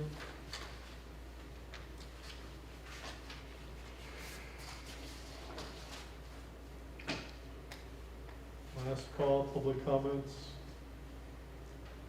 So let the record show that no public comments were offered during the continuation on June 21st. So we'll go ahead and close the public hearing at 8:35. So at this point, We have updates from staff and the applicant, so anything else to add, Rodney? And then I'll get, Well, first of all, I'd like to apologize. I appreciate Commissioner Lavelle for noting that there are some pretty serious addressing typos in this report. I can only claim that I take full responsibility. First of all, I wrote the report. I was working on 2 PUD applications at the same time, because at the same time I was working on this, I was also working on the details for the Prestige Center Assisted Living Facility report going to the Board of Trustees. So somehow I mixed the two up. So where you see 5785 East Broadway, that's the Prestige Center. Ignore that. Essentially the language of the project description at the top of the report is correct. It has the right parcel numbers. Your actions requested, it has all the wrong parcel numbers. When we get to the point of looking at motions, I would simply suggest that you delete the numbers 5785 from any of the motions you might consider. The parcel numbers are correct, East Brookfield Road is correct, just 5785 should not be there. And that's all that problem. So I do apologize for that glitch in the report. You do have a report, this was dated June the 14th. We're looking at the same site plan obviously we were looking at last month. In our report, we did note a number of items that needed to be addressed, including this second right beginning. If you look at page 3 of our report, it's titled Top Regulatory Flexibility. This is a section unique to plan unit developments, is that an applicant can propose what the ordinance calls limited deviations from the strict zoning ordinance requirements. In this case, they did propose several deviations. Unfortunately, they were actually using outdated language from our ordinance that was amended part of our amendments we adopted last November. If you recall, this Den on Broomfield project was actually approved previously as a 3-story building. And it may have been some of this language was kind of left over from previous, the old ordinance. But anyway, they do need to make some corrections. We don't want to recommend a plan that has deviations to the Board of Trustees where those deviations don't actually match the requirements that apply. So there are some details that the applicant needs to address. We also ask that they address the development itself and provide some more information about target markets and such. You heard some of that during our previous meeting. If you're happy with that, if you do not need to have anything further writing, that's fine. But we just noted that those things need to be dealt with. For you, we certainly recommend that you look at this project from the perspective of the building forming composition standard, section 7.20. Include those provisions in there on page 6 of our report. Just to, if you're happy with it, if you feel it meets those requirements, let the applicant know that. There are some details that they need to provide, and that they only provided 2 of the facades. They need to show all 4 of the facades, because the ordinance does apply to all 4. And they did need to deal with rooftop equipment screening, which was not shown on the plan, or at least addressed if there's no rooftop equipment. Say that. So there are some details generally that need to be addressed. We don't feel the plan is ready for recommendation to the board, but it is certainly ready for your review and comment and any direction you may have for the applicant. So with that in mind, we are recommending that action be postponed, but we do recommend that you consider providing direction to the applicant as they're going to prepare an updated plan for your review. With that, I have to answer your question. any immediate questions for Rodney? So we're unable to even approve it with conditions at all? Well, you are, in this case, you are recommending by, this is a rezoning. It is a rezoning combined with a concept plan. And so you're making a recommendation to the Board of Trustees on whether or not to rezone this property to the PUD district, which includes the concept plan. The concept plan becomes part of the zoning of the property. So in this case, because some of these pretty significant details are not not correct, I would not recommend that you pass that on to the Board of Trustees until they are correct, so that you're recommending an accurate plan. There is one other element, as I was just looking at my notes here. We noted in our report that the Public Services Director had not completed a review of the plans at the time we wrote the report. We have since received some direction from the Public Services Director, which has also been shared with the applicant. There was a concern about whether or not our water system could support a 4-story building in terms of providing water service and pressure and fire suppression, all those elements at the 4-story height. It was expressed as a I don't know whether kind of language, and basically putting it on the applicant to show how that would be done and to work with Public Services Department on that issue. So that's another item that the applicant really needs to have time to clarify that with our department. That's a question really of pressure, where the water towers, and what is the capacity of that site to provide for that height of building. So in this case, like I said, for that reason as well as the reasons we already discussed, the applicant will need time to update plans.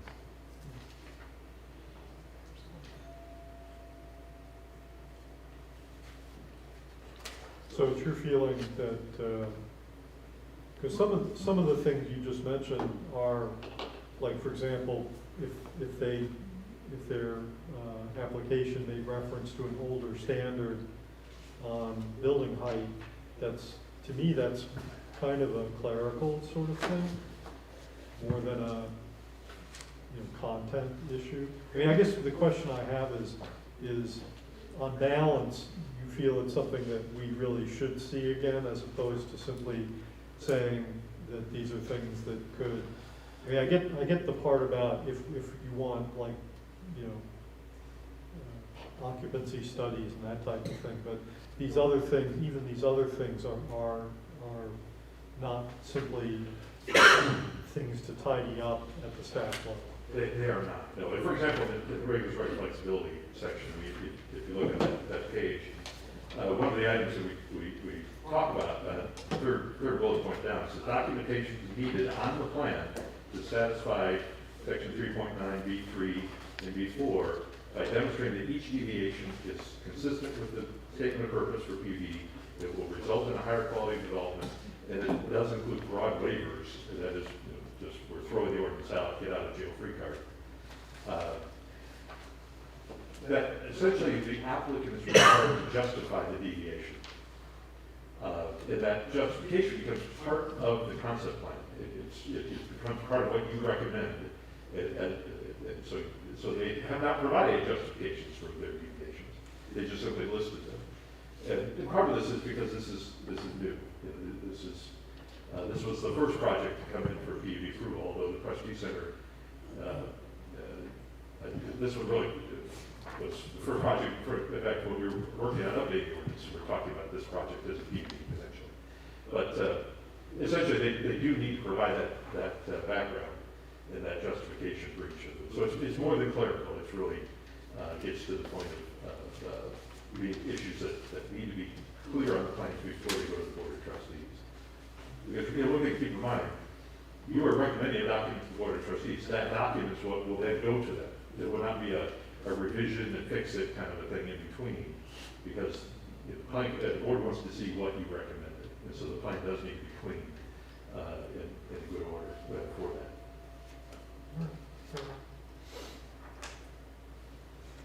Okay.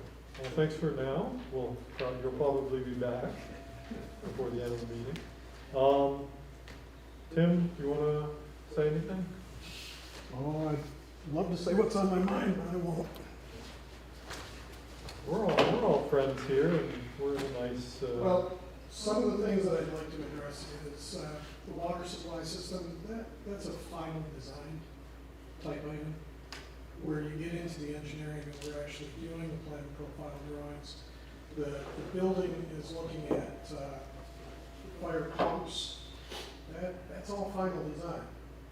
So when we talk about a conceptual plan for rezoning, having complete building design on the mechanical is asking a bit much. Well, if I may, I could clarify that, because that's actually a misunderstanding. May I? That would be all right, because I think it'd make it easier for you. So, the Public Services Director, first of all, she looks at everything from an engineering perspective. This is a concept plan. At this point, what we would be looking for on this concept plan would be for the civil engineer to basically say, we have this, there's an engineering solution for this. Literally to just say on the plan, this is the engineering solution that we will be providing as part of the final site plan, as part of the building permit. This we've got, we know what we're doing, we know it can be served. Because his professional license is on the line. And so when he certifies that, says we have a solution, we can, at this concept stage, that's all we need. And at that point, as Tim said, the details will be worked out when we get to that point down the road. So, does that help? It helps on that end. The idea of a conceptual plan for rezoning is to be able to give a clear and concise image of what is being proposed.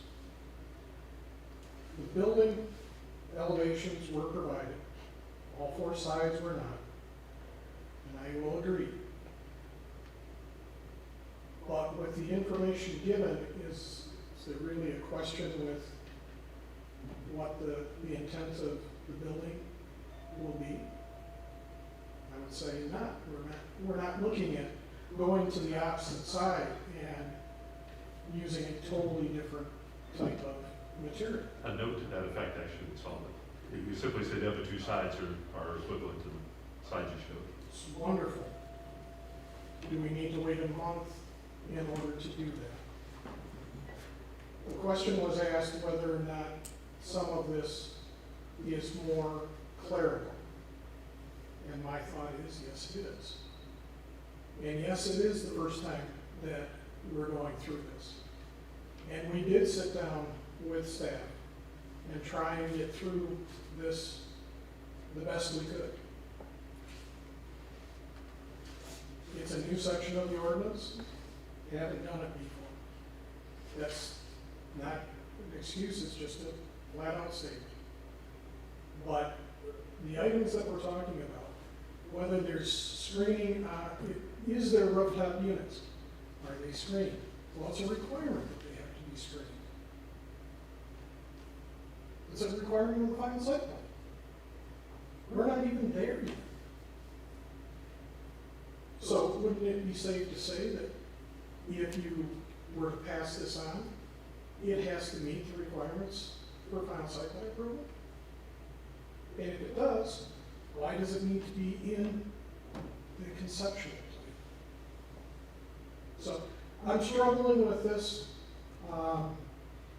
It seems that there are items that are being said that this just can't move on.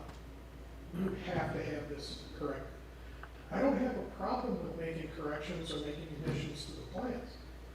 But if this board feels that it's more clerical items, it should be able to say, staff, make sure that they clean this up before it goes to the board.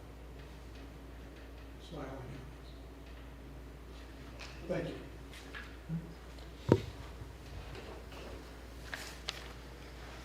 So this is before us, and you've heard from township staff, you've heard from the applicant. It's open for discussion, questions, comments. My comment is that his comments are well-founded. Is there something I'm missing? Why we keep delaying some of these things for a month just because that's when we meet versus maybe the staff having the authority to rectify some of these issues so they can continue with their project? I'm just asking because I'm fairly new to the board. I'm not sure that we have, the board, that the planning commission has been the primary reason for delay in this project. I wouldn't characterize it that way. So if there is a delay, I wouldn't characterize it as the planning commission has created an undue delay on this applicant. But what I would tend to agree that there are some things in here that do feel like they're clerical, but what I personally cannot sit with is a report from the municipality saying that they don't know about the water issue. This is a rezoning issue that we're recommending, and I would want an answer from our outside approvals to say, yes, there's an engineering solution to this. And if that's the case, if this was going to be held up on that alone, there would be time to address any other issues that are at stake. But I personally would want to see, from an outside agency approval, I would want to see them saying, yep, we're comfortable in the water issue here, water supply issue to a 4-story building. Is that something that's required in the conceptual, is what you're saying? What Commissioner Buckley just stated? So we just dealt with the Prestige Center, where the Public Services Department made clear we didn't have sewer capacity for the independent senior housing. That it simply did not exist because it was not, the sewer system in that particular area of town was not designed for 164 apartments to be on that site. Even with the expansion that we're currently in the midst of doing, the capacity would not be there. And so that, even though it's at PUD concept stage, same stage we are right now, where that discussion was taking place and where that report became available, it became clear we could not recommend forward a plan that included 164 independent senior housing units on that site because we don't have the utility capacity to support that zoning. And keep in mind, this is the zoning of the property. The PUD concept plan becomes the zoning of the property. So it's a little different than just a site plan action. Do they meet the requirements or don't they? This establishes the allowable land use. And so the allowable land use should be associated and compatible with our ability to support it in terms of roads, in terms of police fire protection, in terms of water and sewer. The allowable use should be consistent with that. Here we have a little different circumstance. Here it's simply raised as a question. It was not a statement. It was simply raised as a question. And I think that question has an engineering solution. And it sounds like Mr. Beebe has that engineering solution. He can describe it and provide that information on the concept plan. So that it becomes part of the approval that here's the engineering solution. We can certainly have the township engineer take a look at that engineering solution and provide a comment back. Yes, that's standard practice or reasonable approach, something like that. So before that comes back to you, we can have both the solution and the comment from the township engineer to verify it. So it's a little different than the Prestige Center. In this case, there is a solution. But it's really the same thing. That we want to make sure we have the capacity to serve the expanded land use on the site. We have the capacity to serve a 3-story building that already has site plan approval. Tomorrow they could get a building permit for it. For reasons, very valid reasons, they'd like to come back and do it differently and go to 4-story. So now we just need to have a little bit more information to verify that the capacity is there to be able to do that. Yeah, and again, just a question, maybe I misunderstood. Just a minute ago when you were explaining that, you had said, well, if the civil engineer just put on there that, yes, this can be done, that would satisfy the conceptual part of it, and then the actual functioning part of it would get worked out later. I would say how. I mean, describe, a paragraph, whatever it might need to be. This is how we intend to solve this problem. Okay, gotcha, and that's helpful. So that's not something that we can say, as long as we can approve this rezone based on the one clerical thing, then the one description with township staff and the township engineer to make sure that fits to keep things moving. We can't do that. Where we have a problem, we have that issue. I think that's more than clerical. That it really gets to is this a use that can be supported? And so I think that information is essentially beyond the concept plan that you recommend. But also, we have this issue of this regulatory flexibility. They're proposing limited deviations that, at least in one case, don't need to be there at all, in another case, need to be different from what they propose. And in all the cases, they need to actually justify it. They need to say why what they're doing is better. Because that's the language of the ordinance. The language of the ordinance is how it will be result in a better project, essentially. And I have no doubt they can do it, but they need to actually do it, and that needs to be on the plan. Just as this description of this engineering solution needs to be on the plan. Because everything that's on this plan becomes the zoning of the property when it's approved by the Board of Trustees when it gets to that stage. But the most important thing, though, is that what you recommend, let's look at this differently.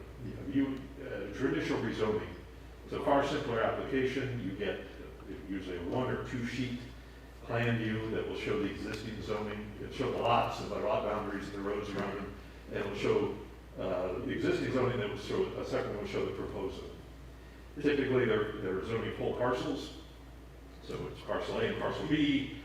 Zone R4. Here's parcel A and parcel B. Now they're going to be zone B7. Okay, whatever that might be.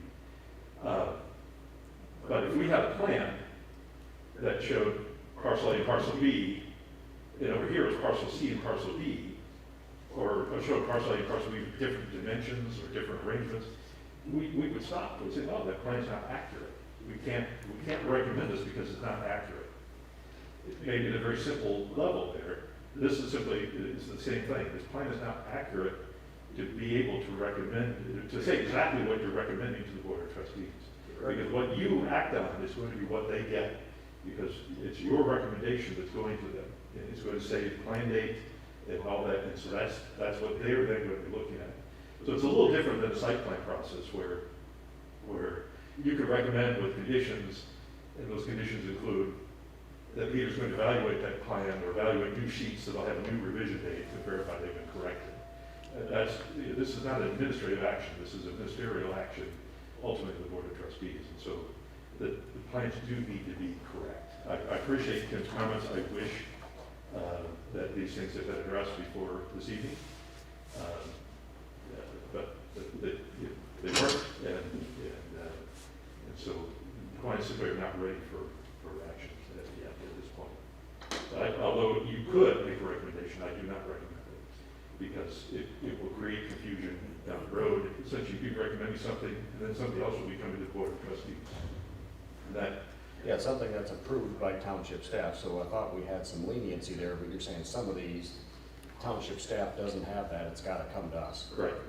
We don't, this is a rezoning action. You have authority to recommend, the Board of Trustees has authority to approve. All we're doing is providing counsel as to how things apply to the master plan, to the zoning, whether they met the requirements or not. But it is different. We don't have we don't have that ability to step in the middle and say, okay, they recommended this, but now they fixed all this, so now we're going to recommend something different. With a rezoning action, it's not appropriate to do that. Just as it wouldn't be if the two maps, existing zoning and proposed zoning, in a very simple rezoning case, were different, and if they came in and said, oh, we corrected that. In fact, here's our new map. We can't do that. It has to come back to you to verify, yes, this is now correct. Well, I think it's a little different if it's mislabeling, if it's supposed to be A and B and it actually says C and D and it should say A and B, that's one thing. That would, to me, would be a a little bit different process. If it's sizing, measurements, okay, I mean, again, is it an accident? I don't know, just, again, you know my philosophy, Rodney, it's not a secret, I'm trying to make it easier and more streamlined for developers and people to do what they need to do. These delays, especially in a climate like we live in, is extremely harmful to their projects.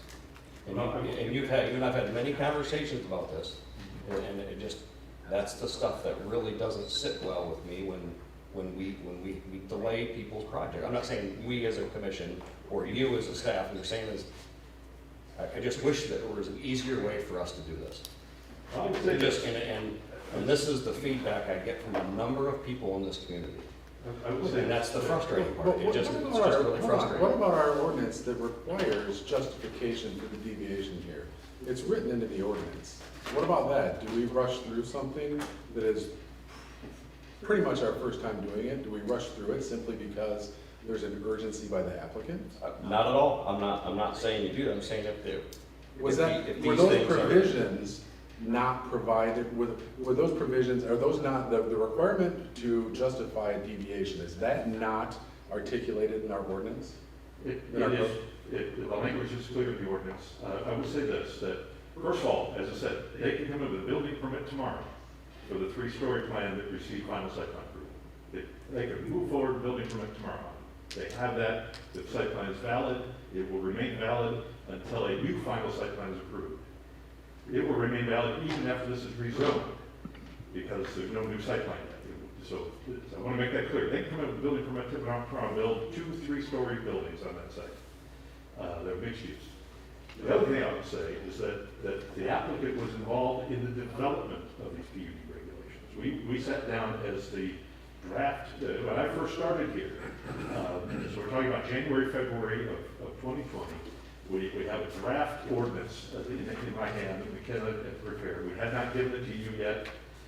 Ultimately, they would revise that because I saw things that weren't right in it. They did revise that. The applicant literally received a copy of that draft as soon as it was available. So we're talking about March or April or something of 2020. The draft zoning ordinance was available. The PUD section did not change from when that draft ordinance was published and posted for public comment until we made a few minor amendments to it. I think part of that November thing. That they had the ordinance, they were looking at coming in as PUD initially.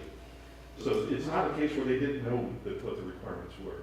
When they decided to come back as a PUD, the ordinance is available online. We have been available. We certainly have answered questions for them all the way through this process. So none of these comments should have been a surprise.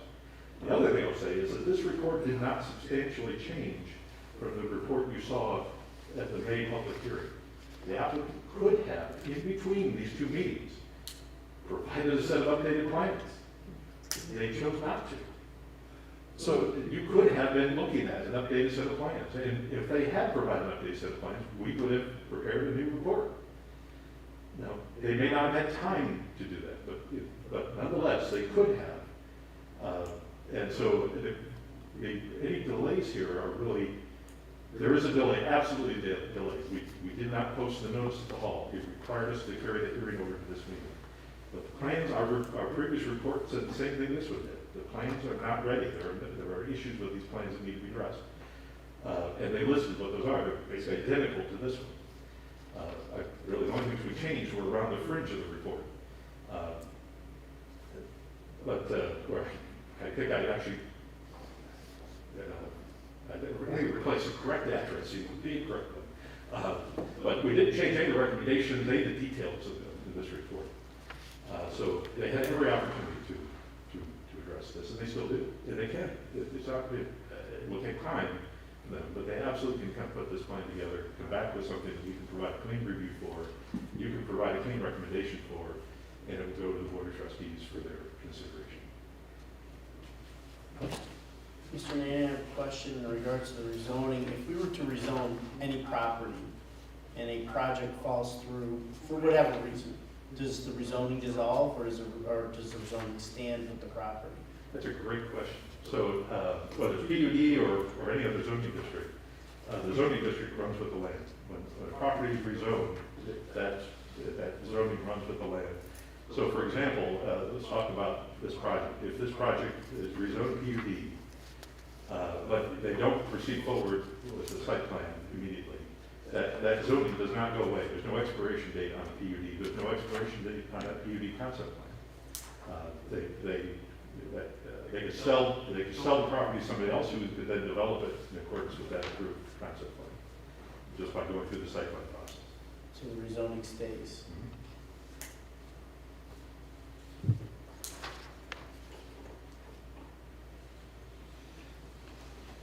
I guess I want to thought, this is becoming interesting, and the way that the challenges we have to deal with sometimes. But so some of the stuff, when you talk about deviations, so the fact that the fact that they had approval for 3 stories and now they want to go to 4, that's a deviation. Is that correct? Correct. And so I'm looking at the ordinance. It does say such deviation shall be consistent with the PUD statement of purpose and shall result in a higher quality of development than would be possible without the granting of the deviations.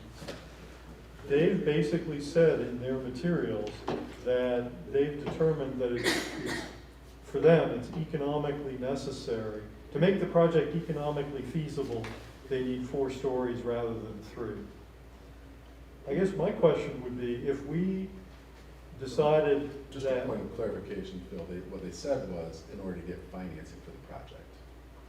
Okay. And to build it within cost. Yeah. For the project, for that project to get built Correct. with the existing financial structure, yes. Okay, I appreciate that. That's consistent, I think, with what I was trying to say. So,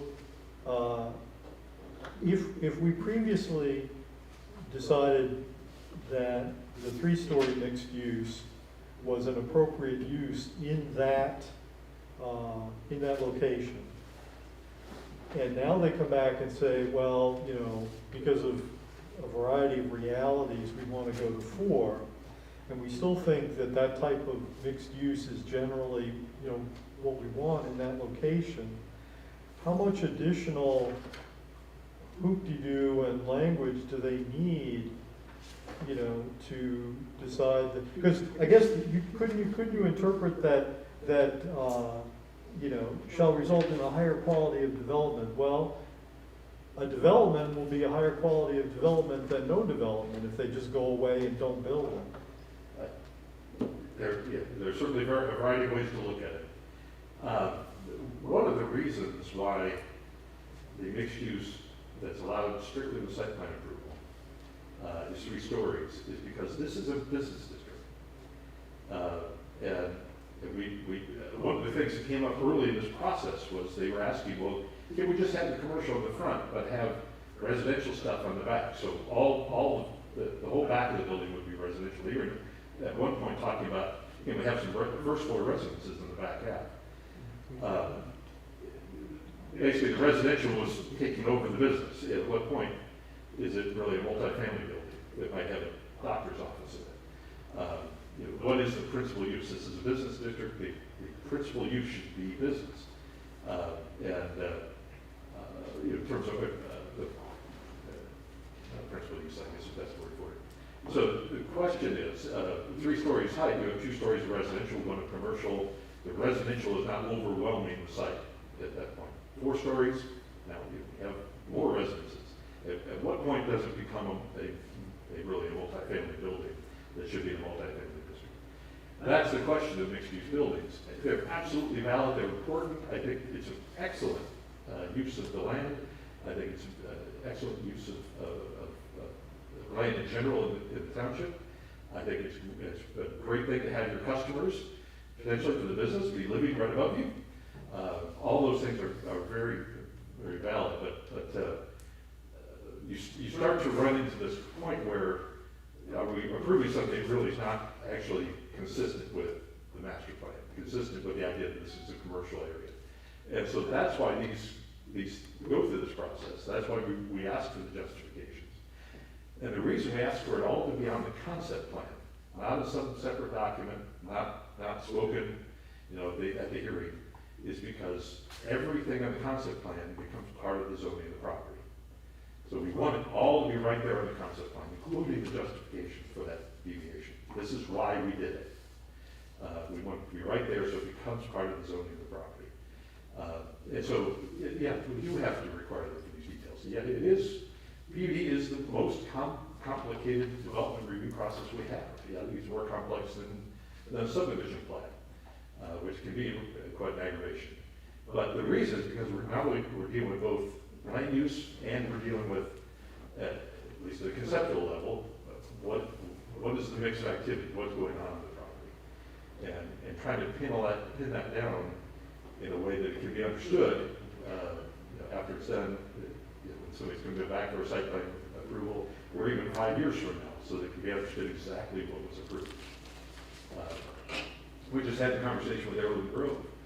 The question was, what are we really approving as a special use? Well, you're approving everything that they listed in their application. Whatever their application said, that's what you're approving.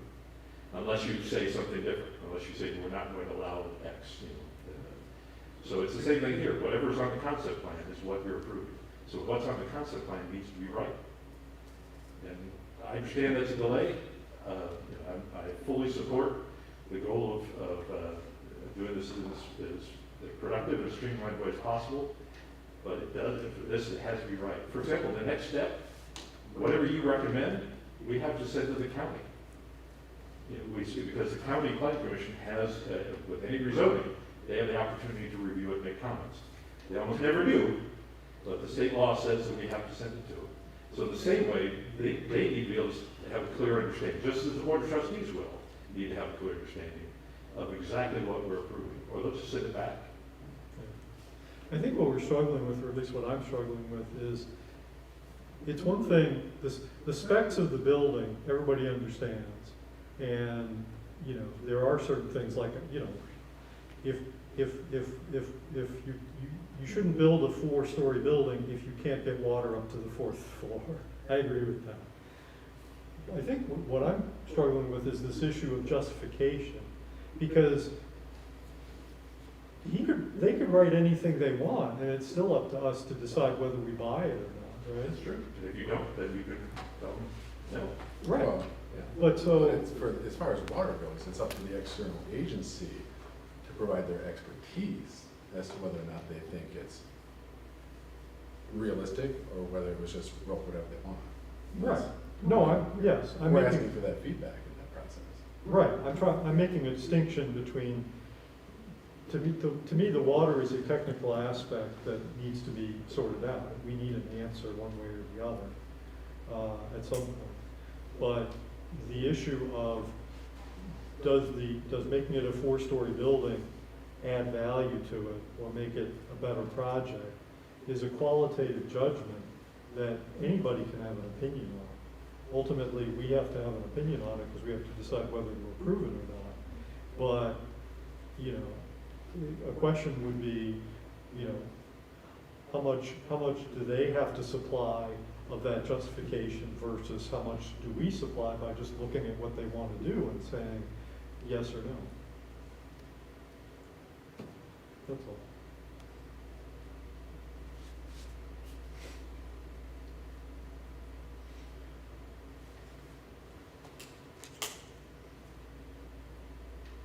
I think it's just my belief that this process is new to us, and I do take a little umbrage with the notion that the township has delayed this project in any significant way.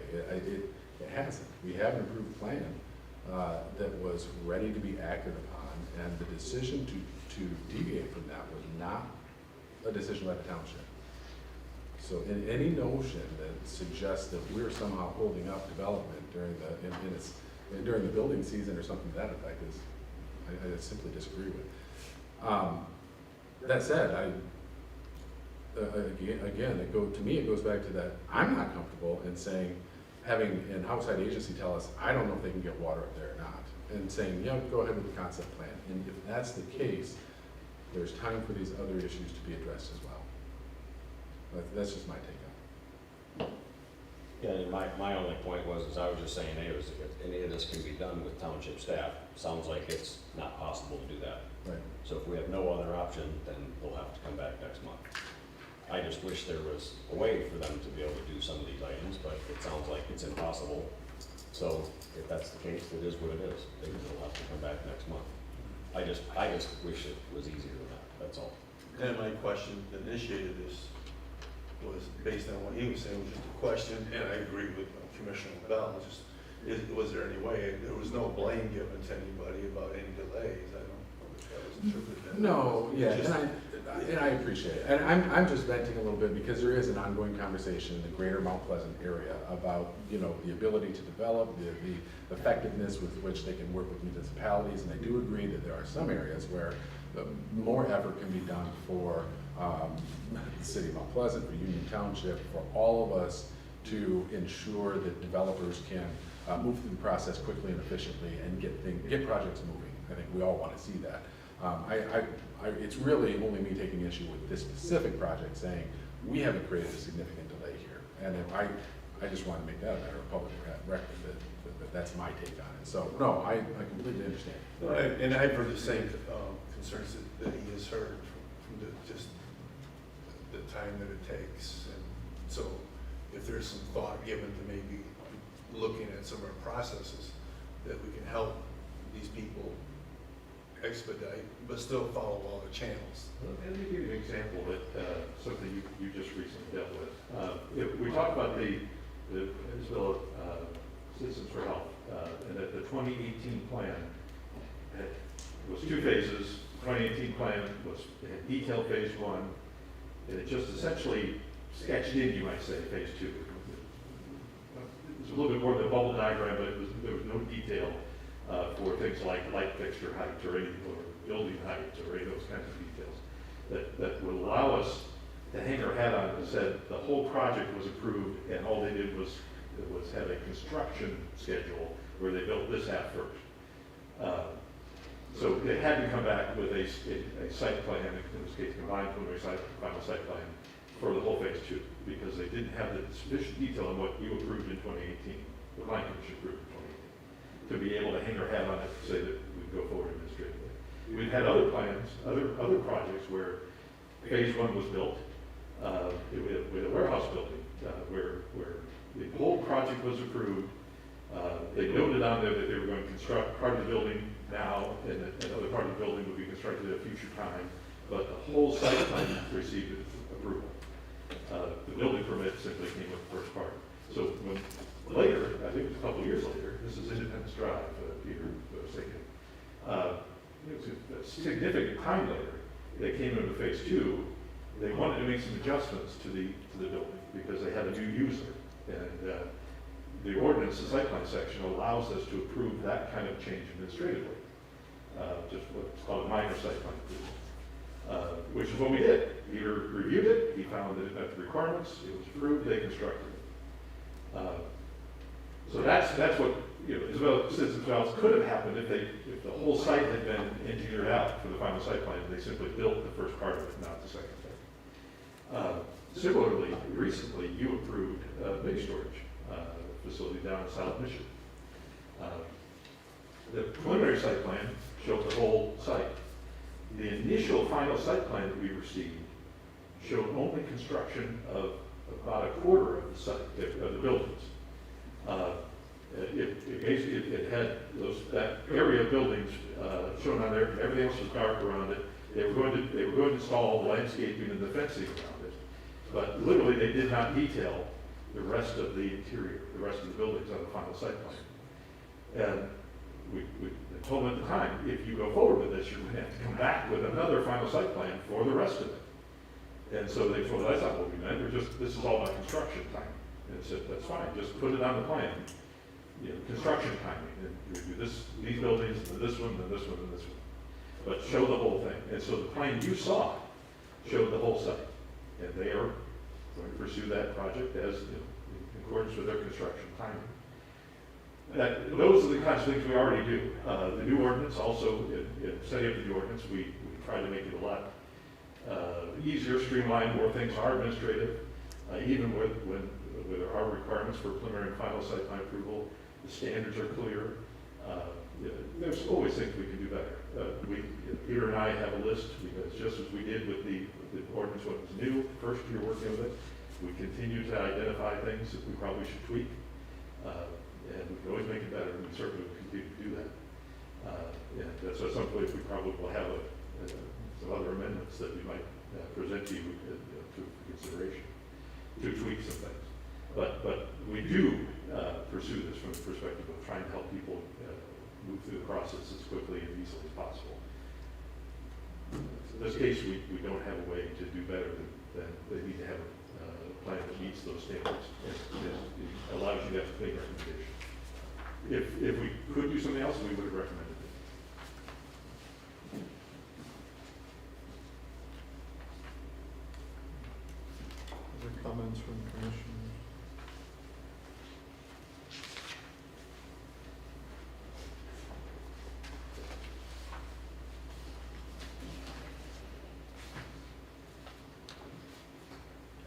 suggest to take any action on that particular plan, to postpone it, or do we just discuss it and leave it alone? My suggestion would be to take a formal action to postpone. You have a motion in here that does that. Like I said, if you do decide to do that, just delete the 5785 number from it. We included 2 comments in there. Just one that the plan's not ready for recommendation. Number 2 is you're directing them to prepare an updated plan. Frankly, number 3, you could just delete. That's the one that refers to the Public Services Department not yet having responded. At this point, they know what the issue is, so I don't think we need number 3. I would recommend that motion with the first one. Rodney, understanding that they have responded, do we not want a new response from them saying that they have discussed, understand, and agreed that there is an engineering solution here? Or, and that seems to be what the aim was in the first place, because the response that we got from them was, I don't know. Well, the number 2 talks about addressing the deficiencies. Now, it does part for our report. They are aware, they received the report from the Public Services Director. The plan, they now are aware of what the expectation is in terms of the level of detail and what needs to be on the plan in terms of essentially narrative describing the solution. So I'm comfortable that Mr. Beebe can address that. We don't need to include condition number 3. What will happen when it comes back is that, so we'll run that by our township engineer and ask her to look at that, look at the water system in that area and provide a recommendation. So if we made a motion to postpone and we didn't include condition number 3, would then, when we saw this again, would we receive a report from you that said that you had, or that there had been conversation and agreement and with the external agency regarding the solution for the delivery of water to 4 floors? Yes, you will have direction from me on that. Okay. And as I said, I suspect you'll have a comment direct from our township engineer as well. Okay. And by the way, I'm referring really to 2 people here. We have the Public Services Director in charge of the system. We have a township engineer who's a consultant, who does work for us on a variety of projects. I would put this in the hands of the engineer. It's going to be an engineered solution, so I'm going to put it in the hands of the township engineer. She's going to consult with our Public Services Director. She knows the system, much of what she does with that water system. So, but I would have her provide a response back. So it's an outside look. It's look at it from an engineering perspective. Yes, this will work. Or here's what I recommend instead. Is what I'm going to be asking her to comment on. Yeah, I just want to make sure. I mean, I kind of stood on that issue, and I think it's an important issue. So I want to make sure that we get some sort of indication from all of the people who know what they're talking about it, that their response goes from I don't know to yes, we're comfortable. So yes, you will have that. Okay. Absolutely.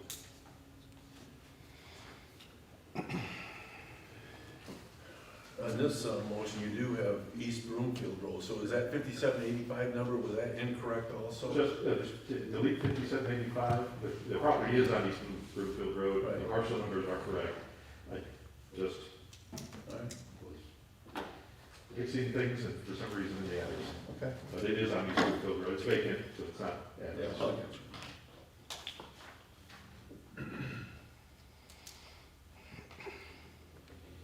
I'll make a motion to postpone action on PREZ 22-01.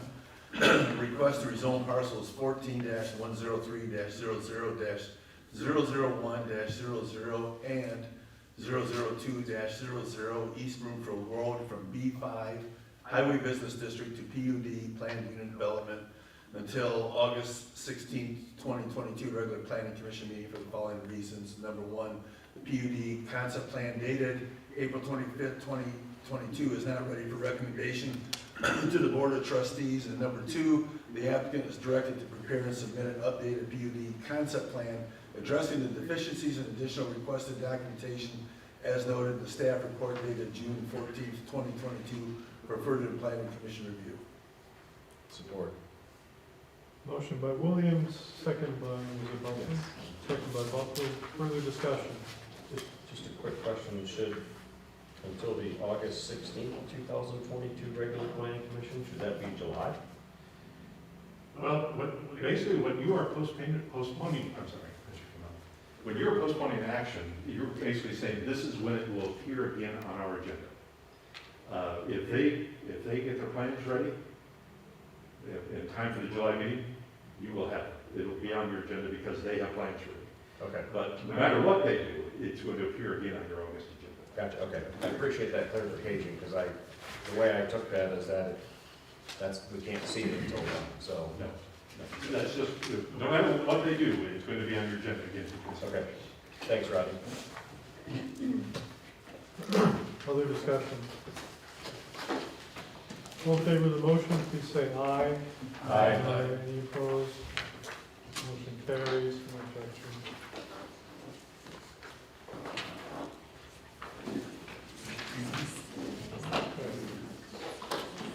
We have one more, we have two more agenda items, so one more in the P type category. This is PSPR 21-01, Sam's Club Filling Station, 4850 Encore Boulevard, request for an extension of the final site plan approval, and I have a memo to that effect from Rodney, but I'll let him speak. Sure. This is probably the happiest I've dealt with the number of extensions over the years. Usually, for bad reasons. This one was a bad reason, but it's got, we have the happy ending right in their memo. They have resolved all the issues, and we do have the documentation to prove that. All the easements are now in place, all the agreements that they needed are now in place. They were just concerned because the ordinance requires them to start construction within 545 days of final site plan approval, and it happens that the timing literally is coming within a couple of days, one way or the other. So if they are a little late in getting the building permit done or starting work on the site, they could technically have the final site plan expire. So they asked you to just extend it for a year, which is the ordinance allows you to do that. But as they note in their report, they're looking at starting construction at some point in August. They're excited about getting going. We're very excited about having it. Rodney, did you provide a motion for that, or? So Just a if you simple look at my motion? recommendation, you find a bold print there. Just recommend that as your motion. Do we need a conversation on an extension here? Well, if you make a motion, we can discuss. Oh, sure. Well, yeah, then I would make a motion to approve a 365 calendar day extension of approval for the PSPR 21-01 final site plan dated January 26, 2021 for the Sam's Club Filling Station at 4850 Encore Drive, PID 14-06-30-0001-07, finding that the provisions of section 14.02.Q.3 for an extension have been satisfied. Is there a second? Second. So second by Williams, motion by Buckley, second by Williams, to grant a 365 calendar day extension for the approval of that final site plan. Further discussion?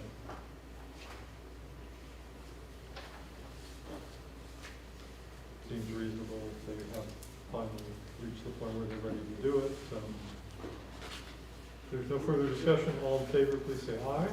Aye. Any opposed? Motion carries without objection.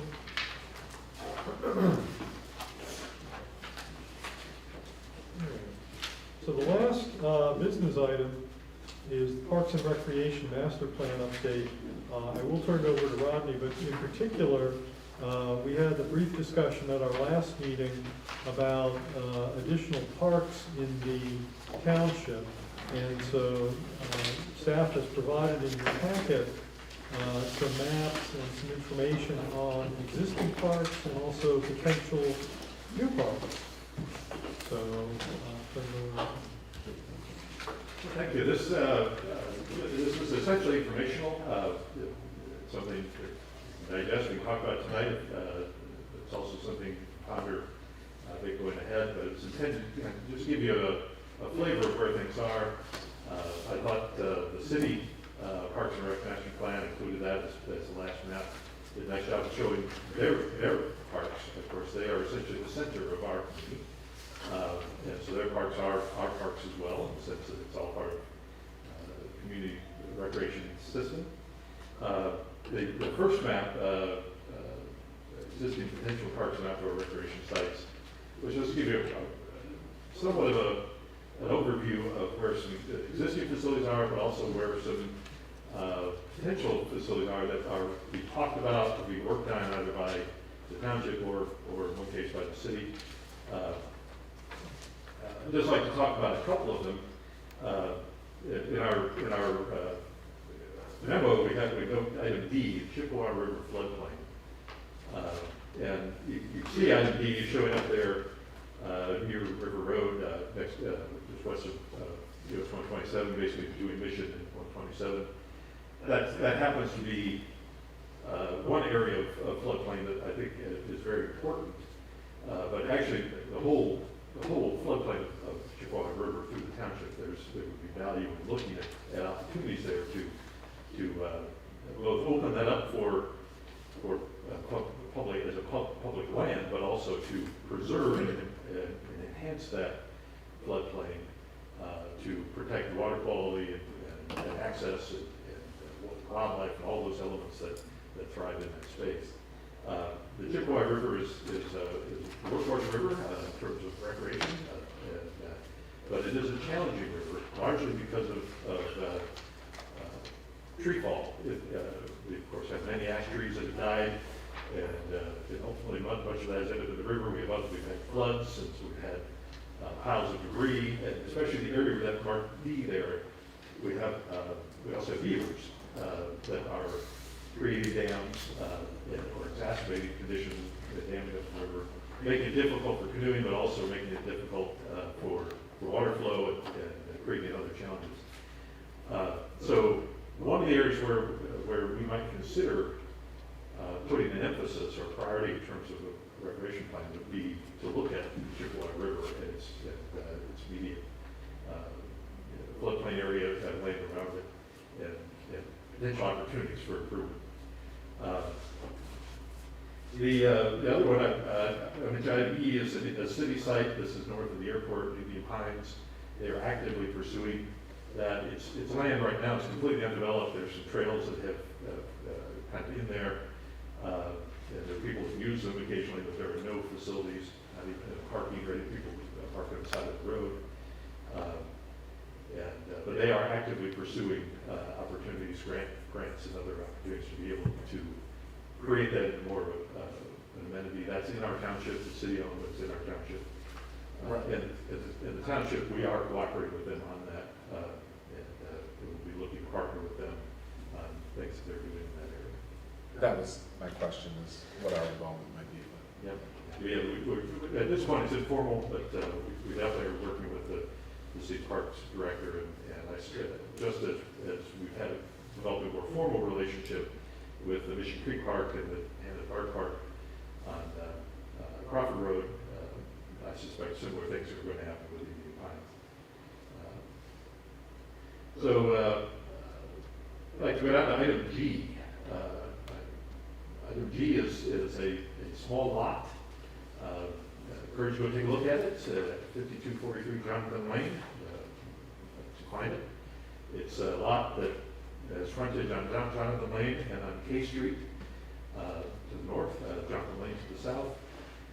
This is a lot that the township board authorized staff to purchase out of tax foreclosure. The owner had passed away, house was derelict. We cleaned the house, cleaned the site up, and the house removed. Just recently, we're fully completed the site cleanup and restoration. If you go out there now, you can see the grass starting to come up a little bit. And tomorrow evening, the Board of Trustees will be looking at the proposal for engineering work to be done to put a sidewalk through that lot, basically connecting Gay Street and Jonathan Lane, connecting two neighborhoods together that right now, although they're next to one another, have no connection. So the intent is, the likelihood is that this would be a great neighborhood top lot type park. It's basically an 80-foot wide lot. I don't recall the depth right offhand, but just by quarter acre. and very well situated to bring these two neighborhoods together and have a public space in the middle of these neighborhoods. At this point, all the plan is basically to have the grass that's growing right now and the sidewalk that will run through it. That's where we can come in terms of the park plan. We can look at maybe doing something more with it. You'll see down at the bottom of the plan, we talked last time about southern sites in the southern part of the township, really in this case, the southeastern part of the township. And you have two there, actually. One is the one that we talked about, H. This is the Deerfield Mission Site. It's 14 acres, somewhat irregular in shape, somewhat maybe a little bit low, but not bad. It's next door to some apartments on one side, next door to a party store and a motorcycle club on the other. And to the rear is the mobile home park, Somerville Village, that's currently being renovated substantially. So it's an interesting piece of property. The big benefit is it has the Shepherd bike path running through it, along the fringe of it. So it's a great site for essentially a rest stop for the bike or a trailhead essentially for bicyclists, walkers on that trail. But there is another one, and I want to make sure you're aware of it. That's the one that's labeled Site I. This is privately owned. It's about 40 acres. Back early 2021, the owner came to the township, came to me, and asked me, what can I do to permanently preserve this land? This is pretty much across the street from our water plant. It's a beautiful piece of property, rolling, some wooded, some farmed, one house on it, one farmhouse. And this owner is an elderly gentleman that's motivated to permanently preserve it. He doesn't want it broken up. And I suggested the idea, would you be interested if it became a park? Are you looking for conservative farmland? And I just want to make sure that it stays, that it continues to look like this, in that space, open space, right, outdoor, recreation, whatever that is. So I have not had a conversation with the gentleman recently, but it is nonetheless a very interesting site for a park. Both in terms of potential for the area that's a farm, there could be some athletic fields in that area. It's right across from our water plant, which makes it good to be able to keep an eye on it. But it also is just a very, very beautiful site. So those are ones that came to mind as I was looking at this, just to give you a starting point for a conversation on this.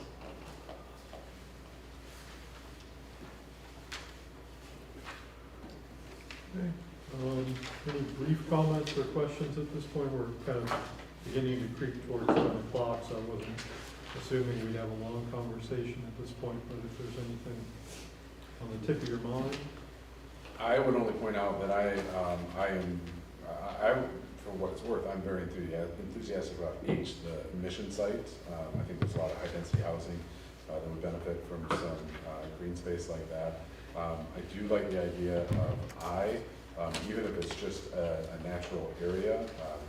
We don't have anything, it's not necessarily hiking like hills or something like that, but we don't have much in the way of just a natural area with a groomed trail even, without getting the car and going 15 miles in some direction. So I like both of those ideas if the township should choose to pursue those further.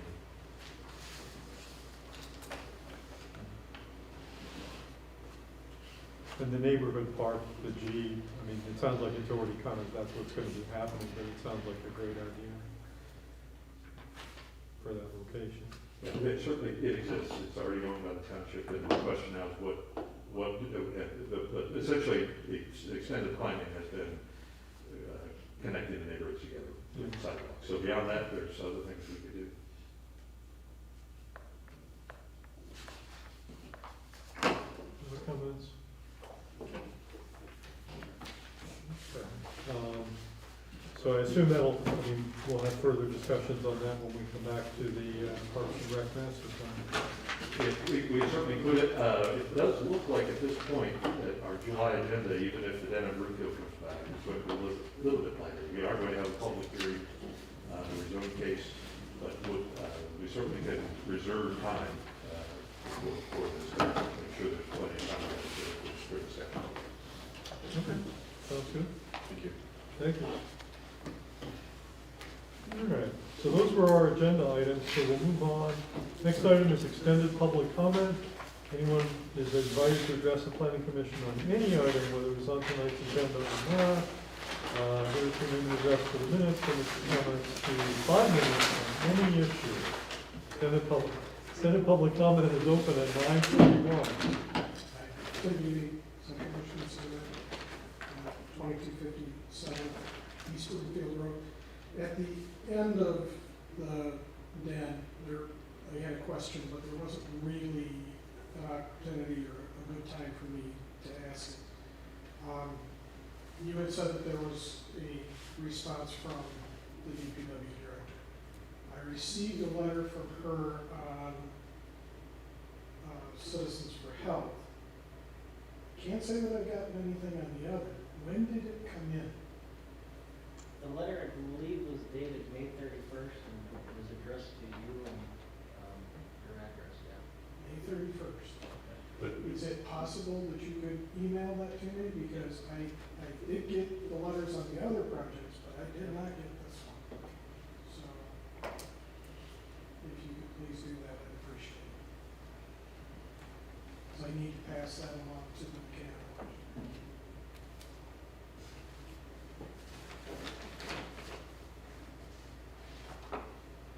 That was it. Okay, thank you. Any other public comments? Okay, so we'll go ahead and close that up at 9:42. Final board comment. So we meet again in July. I guess my inclination is, and I decided not to do it mid-meeting, but I guess my inclination is to move towards roll calls for action item votes, unless there's objection. I would support that. Give Tara more to do during the meeting, because she'll be calling out our names. I thought it worked well on the Zoom format, so. All right, so we'll do that, we'll start with that next time. Talk about next time. The air purifier is in the boardroom. It's operating, and it will be operating when you meet. So, bought one to fit the space, and it's functioning very well. Thank you. Yeah, so as a reminder, July meeting is at the actual township hall in the old space. Any other board comments from board members, commissioners? I had one quick comment, and it was just more for, I guess, reflection on what on our first agenda item, and talking about, well, I guess first and second. Just for kind of the longevity's sake of what some of the things that we've done in the past. We had a conversation a few years ago about sidewalks for out in front of Riverwood. And one of the points of debate along that was if we were putting a sidewalk to nowhere. And we kind of struggled with having that conversation about what that was like to require a sidewalk for a large facility, but also rural facility. And so I know that we're having conversations right now about what the future of kind of our rules, or I guess our expectations for the Pathways and Sidewalks Committee. I think that today was kind of a good example. I certainly wouldn't advocate that one farm puts a sidewalk right there, but had we had a sidewalk at Riverwood, and then now there would be more justification there for that sidewalk potentially at this new site. So I think it's interesting how you can see these things just kind of, when you do one, you start to see opportunity for growth for other areas. So I think that's just something for us to consider as we continue to have our conversation about how that Sidewalks and Pathways Committees evolves and what the priorities are and how, the triggers for how we develop and stuff like that. Just something to keep in mind. Yeah, I'd like to, if I may, just to add one thought to that. I'd like to make this question of sidewalks, if we could, incorporate this into as part of our discussion, master plan. We have a 5-year review of the master plan. We can start anytime we want, but we're required to at least do it next year, once every 5 years, comes up to 2023. I think there's a real opportunity to perhaps have a sidewalk master plan where we more broadly identify, we identify generally certain priority streets, but perhaps to go beyond that.